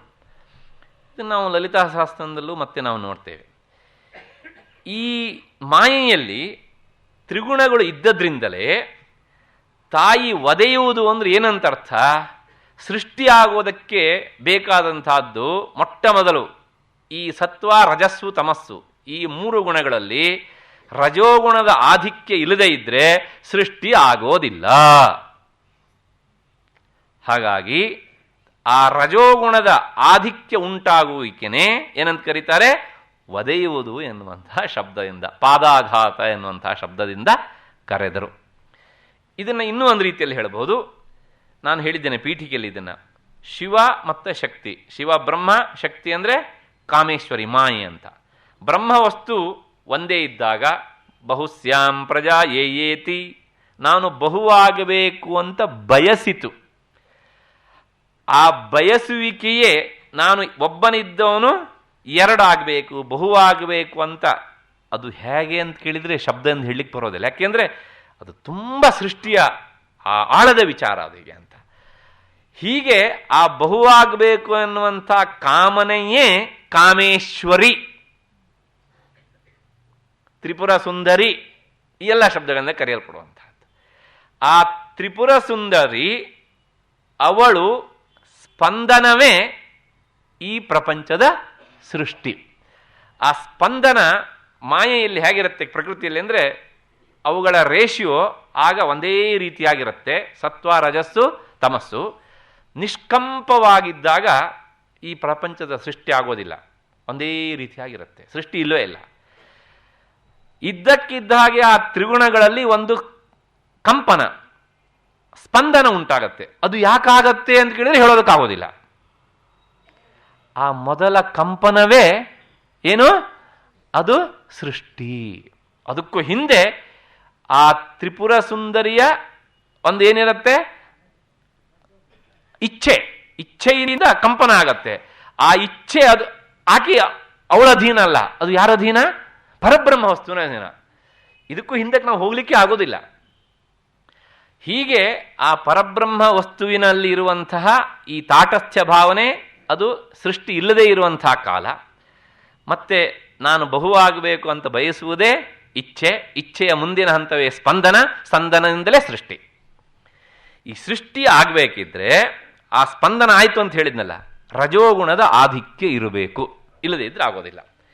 ಈ ರಜೋಗುಣ ಅಂದ ತಕ್ಷಣವೇ ಅಲ್ಲಿ ಸಹಜವಾಗಿ ಹಾರಾಟ ಹೋರಾಟ ಎಲ್ಲ ಪ್ರಾರಂಭ ಆಗುತ್ತೆ. ಸೃಷ್ಟಿಯ ಮೂಲದಲ್ಲಿದ್ದದ್ದೇ ಈ ಮೂರು. ಹಾಗಾಗಿ ನಾವು ಗುಣವನ್ನು ದಾಟಿ ನಿಲ್ಲುವುದು ಅಷ್ಟು ಸುಲಭ ಅಲ್ಲ ಅಂತ. ಹೀಗೆ ಈ ರಜೋಗುಣ ಅದೇ ಪಾದಪ್ರಹಾರ ಎನ್ನುವಂಥ ಶಬ್ದದಿಂದ ಇಲ್ಲಿ ವರ್ಣಿತವಾಗಿದೆ. ಅಂದರೆ ಕೋಪಿಸಿಕೊಂಡ್ಲು ಎನ್ನುವಂಥ ಶಬ್ದದಿಂದ ಹೇಳಿದ್ದಾರೆ. ಅಂದರೆ ಈ ತ್ರಿಗುಣಗಳಲ್ಲಿ ರಜೋಗುಣ ಹೆಚ್ಚಾದಾಗ ಏನಾಯಿತು ಅಂದರೆ ಸೃಷ್ಟಿ ಆಯಿತು. ಸೃಷ್ಟಿ ಆಯಿತು ಅಂದರೆ ಏನು? ಈ ಸೃಷ್ಟಿ ಆದ ಮೇಲೆ ಸೃಷ್ಟಿಗೆ ಮೂಲ ಚೈತನ್ಯ ವಸ್ತು ಅಂತ ಬ್ರಹ್ಮವಸ್ತು ಏನಾಯಿತು? ಅದು ಮರೆಮಾಚಿ ಹೋಯಿತು. ತಾಯಿ, ಇದೆಲ್ಲ ಕಾವ್ಯದ ಭಾಷೆ. ತಾಯಿ ಒದ್ದಳು ಅಂದರೆ ಆ ಶಿವ ಪರಬ್ರಹ್ಮ ವಸ್ತು ಏನಾದ? ಕಾಣದವನಾದ. ಅಂದರೆ ಮಾಯೆ ಎಲ್ಲ ಕಡೆಗೂ ಸಹ ವ್ಯಾಪಿಸಿತು. ಹೀಗೆ ಅದು ವ್ಯಾಪಿಸಿ ನಿಂತಾಗ ಏನಾಯಿತು ಅಂದರೆ ಬ್ರಹ್ಮತತ್ವವನ್ನು ಸಹ ಮರೆಮಾಚಿತು. ಸೃಷ್ಟಿ ಈ ಕೆಲಸವನ್ನು, ಮಾಯೆ ಈ ಕೆಲಸವನ್ನು ಮಾಡುತ್ತೆ. ಹೀಗೆ ಇದಾಗಬೇಕಿದ್ರೆ ಆ ಕಾಮನೆ ಅಂತ ಶಬ್ದ ಹೇಳಿದ್ನಲ್ಲ, ಕಾಮನೆ ಅಂದ್ರೆ ಏನು? ಬಯಕೆ, ಇಚ್ಛೆ. ಅಲ್ಲಿ ಮನ್ಮಥನ ಪಾತ್ರವೂ ಇದ್ದೇ ಇರುತ್ತೆ. ಯಾಕೆಂದರೆ ಅವನು ಸಹ ತಾಯಿಯ ಆರಾಧಕನಾದ್ರಿಂದ ಅದಕ್ಕೋಸ್ಕರ ಆ ಕಾಮ ಎನ್ನುವಂತಹ ಶಬ್ದವನ್ನು ಒಳಗೊಂಡಂತಹದ್ದನ್ನು ಅಲ್ಲಿ ಇಟ್ಟಿದ್ದಾರೆ. ಇಷ್ಟಾದ ಮೇಲೆ ಆಗ ಮನ್ಮಥ ಸಂತೋಷಪಟ್ಟ. ಯಾಕೆ ಅಂದರೆ ಸೃಷ್ಟಿ ಪ್ರಕ್ರಿಯೆ ಪ್ರಾರಂಭ ಆಯ್ತಲ್ಲ ಅಂತ ಆತ ಸಂತೋಷಪಟ್ಟ. ಕಿಲಿಕಿಲಿತಂ ಎನ್ನುವಂಥ ಶಬ್ದದಿಂದ. ಇದೆಲ್ಲ ಕಾವ್ಯದ ಧಾಟಿಯಲ್ಲಿ ಭಗವತ್ಪಾದರು ಹೇಳಿದ್ರು. ಇದರ ಒಳಕ್ಕೆ ಇರುವಂತಹದ್ದು ಏನು ಕೇಳಿದರೆ ಬ್ರಹ್ಮವಸ್ತು, ಮಾಯೆ ಮತ್ತೆ ಸಂಕಲ್ಪ, ಇಚ್ಛೆ, ಸಂಕಲ್ಪವೇ ಇಚ್ಛೆ, ಅದರಿಂದ ಸ್ಪಂದನ ಮತ್ತೆ ಸೃಷ್ಟಿ ಆಯಿತು. ಅಲ್ಲಿಗೆ ಏನು ಹೇಳ್ದಂಗಾಯ್ತು ಕೇಳಿದರೆ ಈ ರಜೋಗುಣದ ಒಂದು ಉತ್ಕರ್ಷತೆ ಇಲ್ಲದೆ ಇದ್ರೆ ಸೃಷ್ಟಿ ಆಗೋದಿಲ್ಲ. ಅದನ್ನು ಹೇಳೋದಕ್ಕೇನೆ ತಾಯಿಯ ಪಾದ ರಜೋಗುಣ ಕೆಂಪು ಹೇಳಿದ್ನಲ್ಲ, ಅದರಿಂದ ಒದ್ದಲು ಅಂದರೆ ಏನಂತ ಅರ್ಥ? ರಜೋಗುಣದ ಆಧಿಕ್ಯ ಹೆಚ್ಚಾಯಿತು. ಬ್ರಹ್ಮ ವಸ್ತುವನ್ನು ಆಕೆ ಏನು ಮಾಡಿದ್ಲು? ಮರೆಮಾಚಿದಳು, ಮಾಯೆ ಅಂತ. ಇದಿಷ್ಟು ವೇದಾಂತದ ಹಿನ್ನೆಲೆಯಲ್ಲಿ ನಾವು ನೋಡಬೇಕಾದದ್ದು. ಇದೇನು ಆಶ್ಚರ್ಯ ಅಲ್ಲ. ಇದನ್ನ ಭಾಷ್ಯಕಾರರು ಮತ್ತೆ ಮತ್ತೆ ಹೇಳ್ತಾರೆ ಈ ಮಾತನ್ನ. ಅವಿದ್ಯೆಯಾ ಹಿ ದ್ವಿತೀಯಂ ಪ್ರವಿಭಜ್ಯತೆ. ಅವಿದ್ಯಾ ಅಂದ್ರೆ ಮಾಯೆ. ಈ ಮಾಯೆಯಿಂದಲೇ ಒಂದಾಗಿರುವಂತಹ ಬ್ರಹ್ಮವಸ್ತು ಎರಡಾಗಿ ಬೇರೆ ಬೇರೆಯಾಗಿ ತೋರುತ್ತೆ. ಸೃಷ್ಟಿ ಅಂದ್ರೆ ಏನು? ಬೇರೆ ಬೇರೆಯಾಗಿ ಕಾಣುವುದೇ ಸೃಷ್ಟಿ. ಅಷ್ಟೆ. ಇದನ್ನ DVG ಅವರು ತಮ್ಮ ಕಗ್ಗದಲ್ಲೂ ಬಹಳ ಸುಂದರವಾಗಿ ಹೇಳ್ತಾರೆ. ಇದಕ್ಕೆ ಪೂರಕವಾದಂಥ ಅಂಶ ಸಿಗುವ ಹಾಗೆ. ಏನು ಅಂದರೆ, ಮರ ತನ್ನ ಹೆತ್ತ ಬೀಜವನಿಲ್ಲವೆನಿಸಿ ವಿಸ್ತರಿಸುವಂದದಿ ಸೃಷ್ಟಿ ತನ್ನ ಮೂಲವನು ಮರೆಮಾಚಿ ತಾನೇ ಮೆರೆಯೆತ್ತಿಹುದು ಕಣ್ಣುಗಳಿಗೆ ನೊರೆ ಸೃಷ್ಟಿ ಪಾಲ್ ಬ್ರಹ್ಮ ಮಂಕುತಿಮ್ಮ. ಈ ಮಾಯೆ ಏನು ಮಾಡುತ್ತೆ ಅಂತ ಕೇಳಿದರೆ ಹೀಗೆ ಮಾಡತ್ತೆ ಅಂತ ಹೇಳ್ತಾರೆ. ಮರ ಅದೇನೇ ಮಾಯೆ. ಆದರೆ ಮರ ಹುಟ್ಟಬೇಕಿದ್ರೆ ಆ ಮರಕ್ಕೆ ಬುಡದಲ್ಲಿ ಒಂದು ಬೀಜ ಇರಬೇಕು. ಅದೇ ಬ್ರಹ್ಮವಸ್ತು, ಬ್ರಹ್ಮತತ್ವ. ಆದರೆ ಮರ ಹುಟ್ಟುವುದು ಆ ಬೀಜದಿಂದಲೇ. ಆದರೆ ತಾನು ಬೆಳೆದು ನಿಂತಾದ್ಮೇಲೆ ಆ ಬೀಜವನ್ನು ಏನು ಮಾಡುತ್ತೆ? ಅದು ಮರೆಮಾಚಿ ಬಿಡುತ್ತೆ. ನೋಡಿದವರಿಗೆ ಆ ಬೀಜ ಅನ್ನೋದು ಕಾಣಿಸೋದೇ ಇಲ್ಲ. ಹಾಗೆ ಈ ಪ್ರಪಂಚದ ಹಿಂದೆ ಆ ಬ್ರಹ್ಮವಸ್ತು ಎನ್ನುವಂತಹದ್ದು ಉಂಟು. ಮಾಯೆ, ಈ ಮಾಯಾ ಜಾಲದಿಂದ ನಮಗೆ ಪ್ರಪಂಚ ಮಾತ್ರ ಕಾಣಿಸುತ್ತೆ, ಬ್ರಹ್ಮವಸ್ತು ಕಾಣಿಸೋದಿಲ್ಲ. ವಿಸ್ತರಿಸುವಂದದಿ ಸೃಷ್ಟಿ ತನ್ನ ಮೂಲವನ್ನು ಮರೆಮಾಚಿ. ಸೃಷ್ಟಿಯ ಮೂಲ ಯಾವುದು? ಬ್ರಹ್ಮವಸ್ತು. ಮರೆಮಾಚಿ ತಾನೇ ಮೆರೆಯುತ್ತಿಹುದು ಕಣ್ಣುಗಳಿಗೆ. ಎಲ್ಲರ ಕಣ್ಣಿಗೂ ಸಹ ಪ್ರಪಂಚ ಕಾಣುತ್ತೆ ಅಷ್ಟೇ ಹೊರತುನು ಸಹ ಪ್ರಪಂಚದ ಹಿಂದಿರುವಂತಹ ಬ್ರಹ್ಮವಸ್ತು ಕಾಣೋದಿಲ್ಲ. ಕೊನೆಗೆ ಸುಲಭವಾಗಿ ನೆನಪಿಟ್ಟುಕೊಳ್ಳೋದಕ್ಕೆ ಒಂದು ದೃಷ್ಟಾಂತ ಕೊಡ್ತಾರೆ. ಅವರು ಏನು ಕೇಳಿದರೆ, ನೊರೆ ಸೃಷ್ಟಿ ಪಾಲ್ ಬ್ರಹ್ಮ ಮಂಕುತಿಮ್ಮ. ಎರಡು ಕಪ್ಪುಗಳಲ್ಲಿ ಹಾಲನ್ನು ಹಾಕ್ಕೊಂಡು ಮೇಲೆ ಕೆಳಗೆ ಮಾಡಿ ಏನಾಗುತ್ತೆ ಕೇಳಿದರೆ ಹಾಲಿನ ನೊರೆ ಬರುತ್ತೆ. ಆ ಲೋಟದ ಕೆಳಗಡೆ ಇರುವಂಥ ಹಾಲು ಕಾಣಿಸುತ್ತೆ ನಿಮಗೆ? ಕಾಣಿಸೋದೇನು ಮೇಲ್ಗಡೆಗೆ? ನೊರೆ. ವಾಸ್ತವಿಕವಾಗಿ ನೊರೆ ಎನ್ನುವಂತಹ ಶಬ್ದ ನಾವು ಹೇಳಬಾರದು. ನೊರೆ ಅನ್ನೋದು ಹಾಲನ್ನು ಬಿಟ್ಟು ಉಂಟಾ? 10 ನಿಮಿಷ ಆದ್ಮೇಲೆ ನೋಡಿ ನೊರೆ ಎಲ್ಲ ತಣದು ಏನಾಗುತ್ತೆ? ಹಾಲೇ ಆಗಿಬಿಡುತ್ತೆ. ಆದರೂ ಸಹ ಅದು ಹಾಲು, ಇದು ನೊರೆ. ನೊರೆಗೆ ಸ್ವತಂತ್ರವಾದ ಅಸ್ತಿತ್ವವೇ ಇಲ್ಲ. ಆದರೆ ನಾವು ನೊರೆ ಎನ್ನುವಂತಹ ಹೆಸರನ್ನ, ನಾಮಕರಣವನ್ನು ಮಾಡ್ಕೊಂಡು ಹೇಳ್ತಾ ಇರ್ತೇವೆ. ಅಷ್ಟೇ ಅಲ್ಲ, ಈ ಸುಳ್ಳಾದಂತಹ ನೊರೆ ತಾನು ಯಾವುದರಿಂದ ತೋರುವಂತೆ ಆಯ್ತೋ ಆ ವಸ್ತುವನ್ನು ಪೂರ್ತಿ ಮರೆಮಾಚಿಬಿಡುತ್ತೆ. ಯಾವುದನ್ನ? ಹಾಲನ್ನ. ಹಾಗೇನೆ ಈ ಮಾಯೆ ಏನು ಮಾಡುತ್ತೆ ಅಂತ ಕೇಳಿದ್ರೆ, ತನಗೆ ಅಧಿಷ್ಠಾನವಾದಂತಹ ಆ ಪರಬ್ರಹ್ಮ ವಸ್ತುವನ್ನು ಮರೆಮಾಚುತ್ತೆ. ಇಲ್ಲಿ ಯಾಕೆ ಹೀಗೆ ಬಂತು ಅಂತ ಹಾಗಿದ್ರೆ, ಇದು ಶಕ್ತಿ ಪಾರಮ್ಯವನ್ನ, ದೇವಿ ಪಾರಮ್ಯವನ್ನ ಹೇಳುವಂತಹದ್ದಾದ್ರಿಂದ ಶಿವನನ್ನ ತಗ್ಗಿಸಬೇಕು, ಶಿವೆಯನ್ನ ಏರಿಸಬೇಕು. ಇಷ್ಟು ವೇದಾಂತದ ಹಿನ್ನೆಲೆಯಲ್ಲಿ ಪ್ರಾಯಶಃ ಇನ್ನೂ ಗೊಂದಲಕ್ಕೆ ಅವಕಾಶ ಇಲ್ಲ ಅಂತ ಭಾವಿಸಿದ್ದೇನೆ. ಹಾಗಾಗಿ ನೊರೆ ಸೃಷ್ಟಿ ಪಾಲ್ ಬ್ರಹ್ಮ ಮಂಕುತಿಮ್ಮ, ಇದನ್ನ ವೇದಾಂತದಲ್ಲಿ ಭಗವತ್ಪಾದರ ಭಾಷ್ಯದಲ್ಲಿ ಉಪನಿಷತ್ತುಗಳು ಹೇಳ್ತವೆ. ಅದಕ್ಕೆ ಭಗವತ್ಪಾದರ ಭಾಷ್ಯ ಬೇಕಷ್ಟು ಈ ಅರ್ಥವನ್ನು ತಂದು ಕೊಡುತ್ತೆ. ನಾನು ಸುಲಭವಾಗಿ ಅರ್ಥ ಆಗುತ್ತೆ ಅನ್ನುವಂಥ ದೃಷ್ಟಿಯಿಂದ ಪೂಜ್ಯ DGಯವರ ಮಾತನ್ನು ನೇರವಾಗಿ ನಿಮ್ಮ ಮುಂದೆ ಇಟ್ಟಿದ್ದೇನೆ. ಇಷ್ಟು. ಹಾಗಾಗಿ ಇದು ಕೇವಲ ಕಾವ್ಯದ ನೆಲೆಯಲ್ಲಿ, ಆ ಕಾವ್ಯದ ನೆಲೆಯಲ್ಲಿ ಅಂತ ಗೊತ್ತಾಗಲಿ ಅಂತಲೇ ಅಲ್ಲೊಂದು ಶಬ್ದ ಇಟ್ಟಿದ್ದಾರೆ ಭಗವತ್ಪಾದರು. ಮೊದಲ ಶಬ್ದ ಮೃಷಾಕೃತ್ವ, ಬರೇ ಸುಳ್ಳು. ಸೃಷ್ಟಿಯೇ ಸುಳ್ಳು ಮತ್ತು ಪುನಃ ಈ ಘಟನೆ. ಹಾಗಾಗಿ ವೇದಾಂತದ ನೆಲೆಯಲ್ಲಿ ನಾವು ಅದನ್ನು ನೋಡಿದಾಗ ಈ ಯಾವ ಗೊಂದಲಗಳು ಸಹ ಇರೋದಿಲ್ಲ. ಅಷ್ಟಾದ ಮೇಲೆ ಈ ಶ್ಲೋಕಕ್ಕೆ ಸಂಬಂಧಪಟ್ಟ ಹಾಗೆ ಇಲ್ಲೊಂದು ಸಣ್ಣ ಈ ಪಾಠದ ಶುದ್ಧಿ ಬಗ್ಗೆ ಒಂದಿಷ್ಟು ಮಾಹಿತಿಯನ್ನು ಹೇಳಬೇಕು ನಾನು. ಕೆಲವು ಪುಸ್ತಕದಲ್ಲಿ ಈ ಶ್ಲೋಕಕ್ಕೆ ಸಂಬಂಧಪಟ್ಟ ಹಾಗೆ ಉನ್ಮೂಲಿತವತ ಅಂತ ನಾನು ಹೇಳಿದ್ದೇನೆ. ಕೆಲವು ಕಡೆಗೆ ಇದು ಉನ್ಮೀಲಿತವತ ಎನ್ನುವಂಥ ಪಾಠವು ಉಂಟು. ಮತ್ತೆ ಇನ್ನು ಕೆಲವು ಕಡೆಗೆ ಉತ್ಕೀಲಿತವತ ಎನ್ನುವಂಥ ಪಾಠವೂ ಉಂಟು. ಹೀಗೆ ಈ ಬೇರೆ ಬೇರೆ ಪಾಠಗಳೆಲ್ಲ ಇವೆ. ಆದರೆ ಲಕ್ಷ್ಮೀಧರ ವ್ಯಾಖ್ಯಾನಕಾರರು, ಆನಂದಗಿರಿ ವ್ಯಾಖ್ಯಾನಕಾರರು, ಪದಾರ್ಥ ಚಂದ್ರಿಕೆ ವ್ಯಾಖ್ಯಾನಕಾರರು, ಡಿಂಡಿಮ ವ್ಯಾಖ್ಯಾನಕಾರರು, ಆನಂದಲಹರಿ ಎನ್ನುವಂಥ ವ್ಯಾಖ್ಯಾನಕಾರರು, ಹೀಗೆ ಬಹುವ್ಯಾಖ್ಯಾನ ಸಮ್ಮತವಾದಂಥ ಪಾಠ ಉನ್ಮೂಲಿತವತ ಎನ್ನುವಂಥದ್ದು. ಈ ಬಹುವ್ಯಾಖ್ಯಾನ ಸಮ್ಮತವಾದ ಪಾಠವನ್ನು ವೇದಾಂತ ಭಾರತಿ ಆಶ್ರಯಿಸಿದೆ. ಹಾಗಾಗಿ ಈ ಪುಸ್ತಕದಲ್ಲಿ ಇದೇ ಉಂಟು, ಆ ಪಾಠ ಉಂಟು. ಇದು ಎಷ್ಟು ನಮಗೆ ಹತ್ತಿರದಲ್ಲಿ ನಿಂತು ಅರ್ಥವನ್ನು ಕೊಡುತ್ತಾ. ಉನ್ಮೂಲಿತವತ ಎನ್ನುವಂಥದ್ದು, ಆ ಉನ್ಮೀಲಿತವತ ಎನ್ನುವಂತಹ ಶಬ್ದ ಅಷ್ಟು ಅರ್ಥಗಳು. ಯಾಕೆಂದರೆ ಉನ್ಮೀಲನ ಅಂದರೆ ತೆರೆಯೋದು, ಕಣ್ಣು ತೆರೆಯೋದು ಅಂತ ಅರ್ಥ. ಉನ್ಮೂಲನ ಅಂದರೆ ಅದನ್ನು ತೀರಿಸಿಕೊಳ್ಳೋದು. ಯಾವುದನ್ನು? ದ್ವೇಷವನ್ನು. ಆ ದ್ವೇಷವನ್ನು ಕಿತ್ತಾಕೋದು. ಮೂಲ ಅಂದರೆ ಬೇರು ಅಂತ ಅರ್ಥ. ಉನ್ಮೂಲನ ಅಂದರೆ ಕಿತ್ತಾಕೋದು. ಆ ಮನ್ಮಥನಿಗೆ ಶಿವ ತನ್ನನ್ನು ಸುಟ್ಟಿದ್ರ ಬಗ್ಗೆ ದ್ವೇಷ ಇತ್ತಲ್ಲ, ಆ ದ್ವೇಷ ಭಾವನೆ ಎನ್ನುವಂಥ ಬೇರನ್ನು ಕಿತ್ತಾಕಬೇಕು ಇವಾಗ ಅಂಥೇಳಿ, ತೀರಿಸಿಕೊಳ್ಬೇಕು ಅಂತೇಳಿ ಏನು ಮಾಡಿದ ಕೇಳಿದರೆ, ಕಿಲಿ ಕಿಲಿ ತಮ್, ತಾಯಿಯ ಗೆಜ್ಜೆಯನಾದ ಮೂಲಕ ಆತ ನಕ್ಕ. ಮತ್ತೆ ಕಾವ್ಯದ ನೆಲೆಯಲ್ಲಿ ಹೇಳಬೇಕು ಅಂದರೆ, ನನ್ನನ್ನು ಸುಟ್ಟಿಯಲ್ಲ, ಈಗ ನಿನ್ನ ಹೆಂಡತಿಯಿಂದಲೇ ನಿನಗೆ ಒದಸಿ ಆಕೆಯ ಕಾಲ್ಗೆಜ್ಜೆ ನಗುವಂತೆ ಮಾಡ್ತೇನೆ ನೋಡು ಅಂಥೇಳಿ ಆತ ಚಪ್ಪಾಳೆ ತಟ್ಟು ನಕ್ಕಿದ ಎನ್ನುವಂಥ ಹಿನ್ನೆಲೆಯಲ್ಲಿ ಈ ವೇದಾಂತ ಅರ್ಥ ನಮಗೆ ಗಟ್ಟಿ ಸಿಕ್ಬಿಟ್ರೆ ಕಾವ್ಯದ ನೆಲೆಯಲ್ಲಿ ಏನು ಏರುಪೇರಾಗಿ ಹೇಳಿದ್ರು ನಮಗೇನು ಯೋಚನೆ ಇಲ್ಲ. ಇಷ್ಟು ಅರ್ಥದ ಹಿನ್ನೆಲೆಯಲ್ಲಿ ಈ ಶ್ಲೋಕ ಆಯಿತು ಅಂತ ಭಾವಿಸಿಕೊಳ್ಳೋಣ. ಮತ್ತೆ 87ನೆಯ ಶ್ಲೋಕ, ಆ ಪಾದ ಕಮಲದ ವರ್ಣನೆ. ಮತ್ತೆ ಇದರೊಳಗೆ ಏನು ಅಂದರೆ, ಹಿಮಾನಿ ಹಂತವ್ಯಂ ಹಿಮಗಿರಿ ನಿವಾಸೈಕ ಚತುರೌ ನಿಶಾಯಾಂ ನಿದ್ರಾಣಂ ನಿಶಿಚರಮ ಭಾಗೇ ಚ ವಿಶದೌ ವರಂ ಲಕ್ಷ್ಮೀಪಾತ್ರಂ ಶ್ರಿಯಮತಿ ಸೃಜಂತೌ ಸಮಯಿನಾಂ ಸರೋಜಂ ತ್ವತ್ಪಾದೌ ಜನನಿ ಜಯತಶ್ಚಿತ್ರಮಿಹ ಕಿಂ ಸರೋಜಂ ತ್ವತ್ಪಾದೌ ಜನನಿ ಜಯತಶ್ಚಿತ್ರಮಿಹ ಕಿಂ.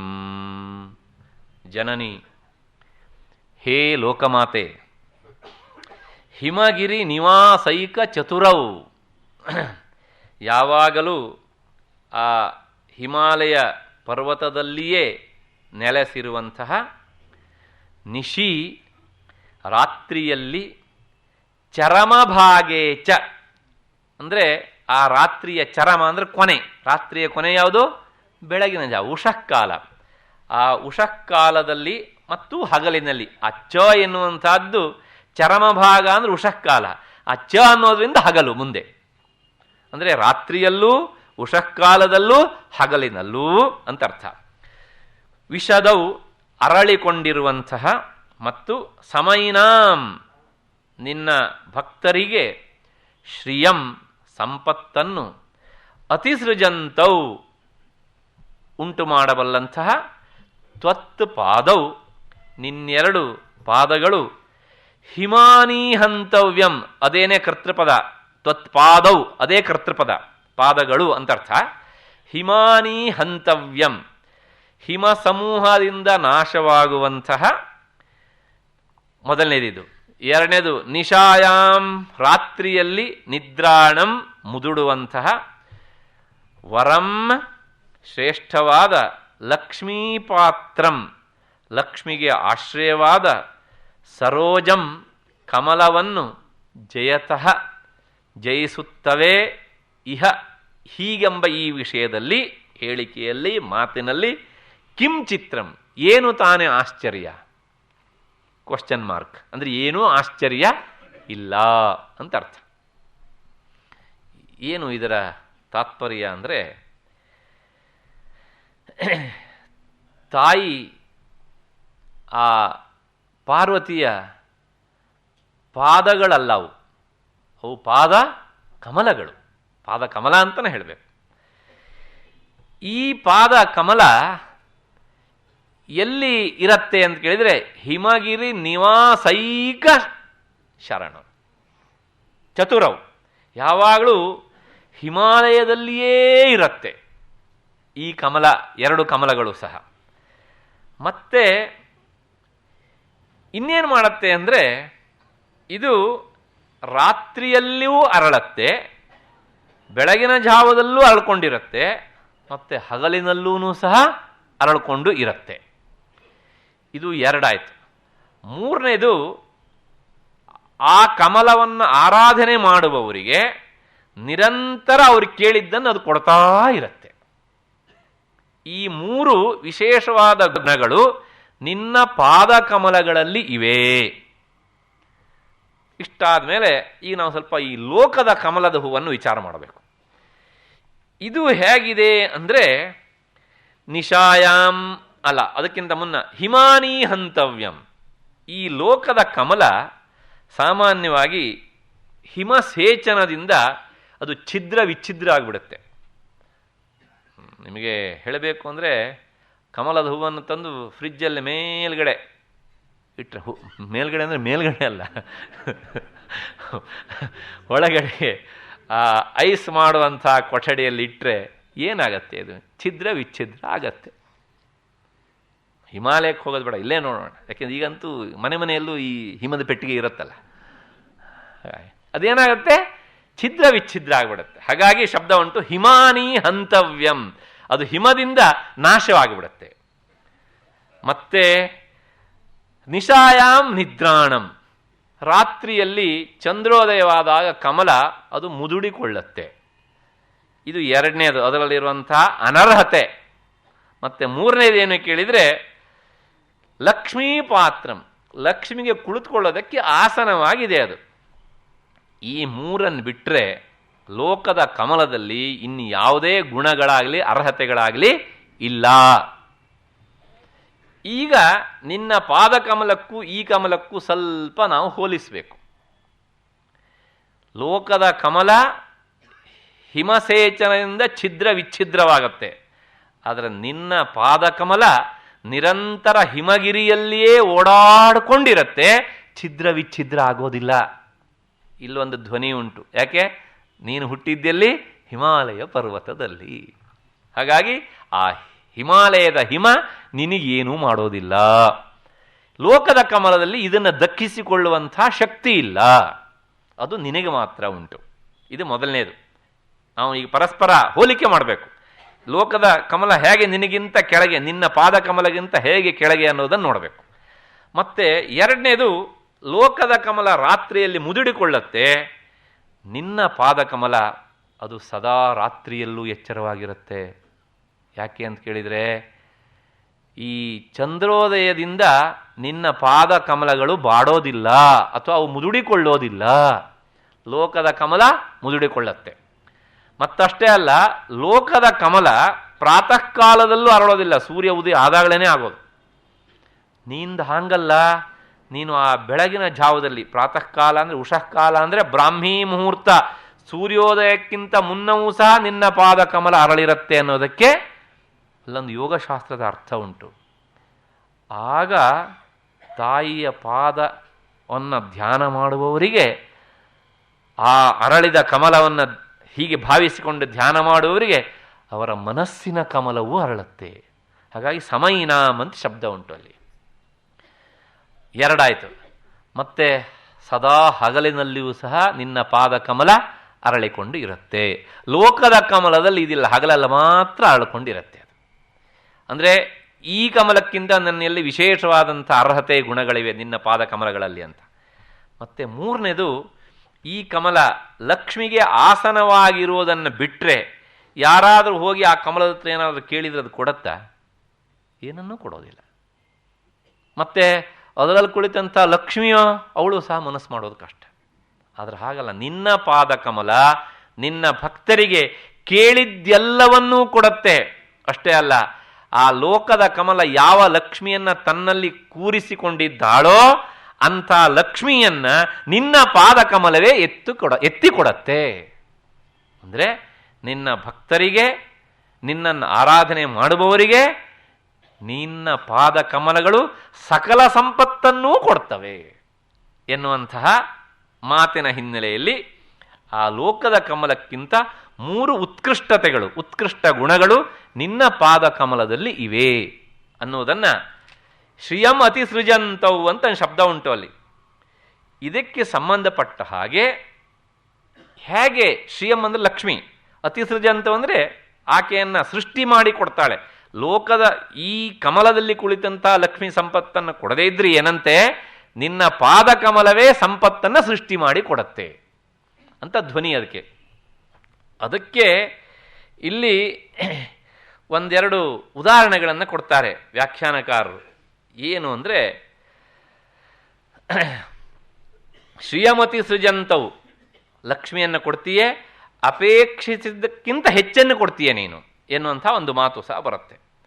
ಇದಕ್ಕೆ ಎಲ್ಲಿ ಉದಾಹರಣೆ ಅಂದರೆ, ಅದಕ್ಕೆ ವ್ಯಾಖ್ಯಾನಕಾರರು ಕೊಡುವಂಥ ಸ್ಥಳ ಈ ಮಾರ್ಕಂಡೇಯ ಪುರಾಣದಲ್ಲಿ ಒಂದು ಭಾಗ ದೇವಿ ಮಹಾತ್ಮೆ ಸಪ್ತಶತಿ ಅಂತಲೂ ಕರೀತಾರೆ.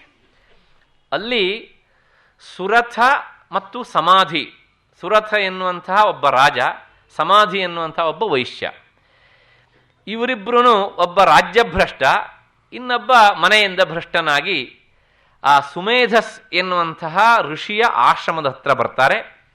ಬಂದು ಇಬ್ಬರು ಪರಸ್ಪರ ಹತ್ತಿರಕ್ಕೆ ಬಂದಾಗ ಯಾವಾಗಲೂ ಈ ಸಮಾನ ದುಃಖಿತರಲ್ಲಿ ಬಹಳ ಬೇಗ ಸ್ನೇಹ ಬೆಳೆಯುತ್ತೆ. ಈ ರಾಜ ರಾಜ್ಯಭ್ರಷ್ಟನಾಗಿ ಬಂದಿದ್ದಾನೆ, ಇವನೂ ಸಹ ಹಾಗೆಯೇ ಬಂದಿದ್ದಾನೆ, ವೈಶ್ಯನೂ ಸಹ, ಅವನ ಹೆಸರು ಸಮಾಧಿ ಅಂತ.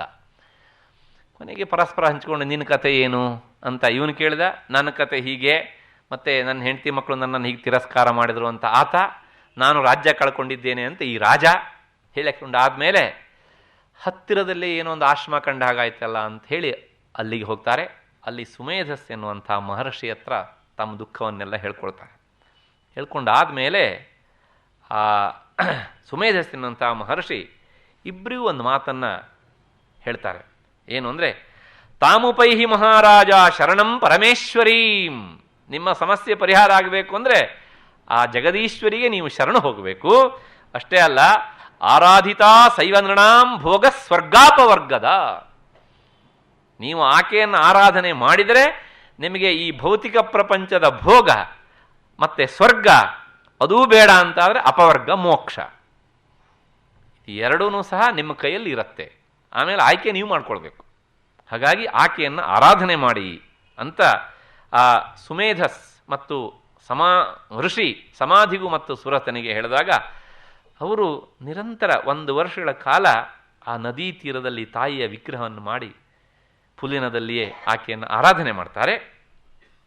ಆಗ ಸ್ವಲ್ಪೈರಹೋಭಿರ್ನೃಪತೆ, ಕೊನೆಗೆ ತಾಯಿ ಪ್ರತ್ಯಕ್ಷಳಾಗ್ತಾಳೆ ಅವರಿಗೆ. ಪ್ರತ್ಯಕ್ಷರಾಗಿ ನಿನ್ನ ಕಾಮನೆ ಏನು ಅಂತ ಆ ಸುರಥ ಎನ್ನುವಂಥ ರಾಜನ ಹತ್ರ ಕೇಳ್ತಾಳೆ. ಆಗ ಆತ ಹೇಳ್ತಾನೆ, ನಾನು ಮುಂದಿನ ಮನ್ವಂತರಕ್ಕೆ ಅಧಿಪತಿ ಆಗಬೇಕು ಅಂತ.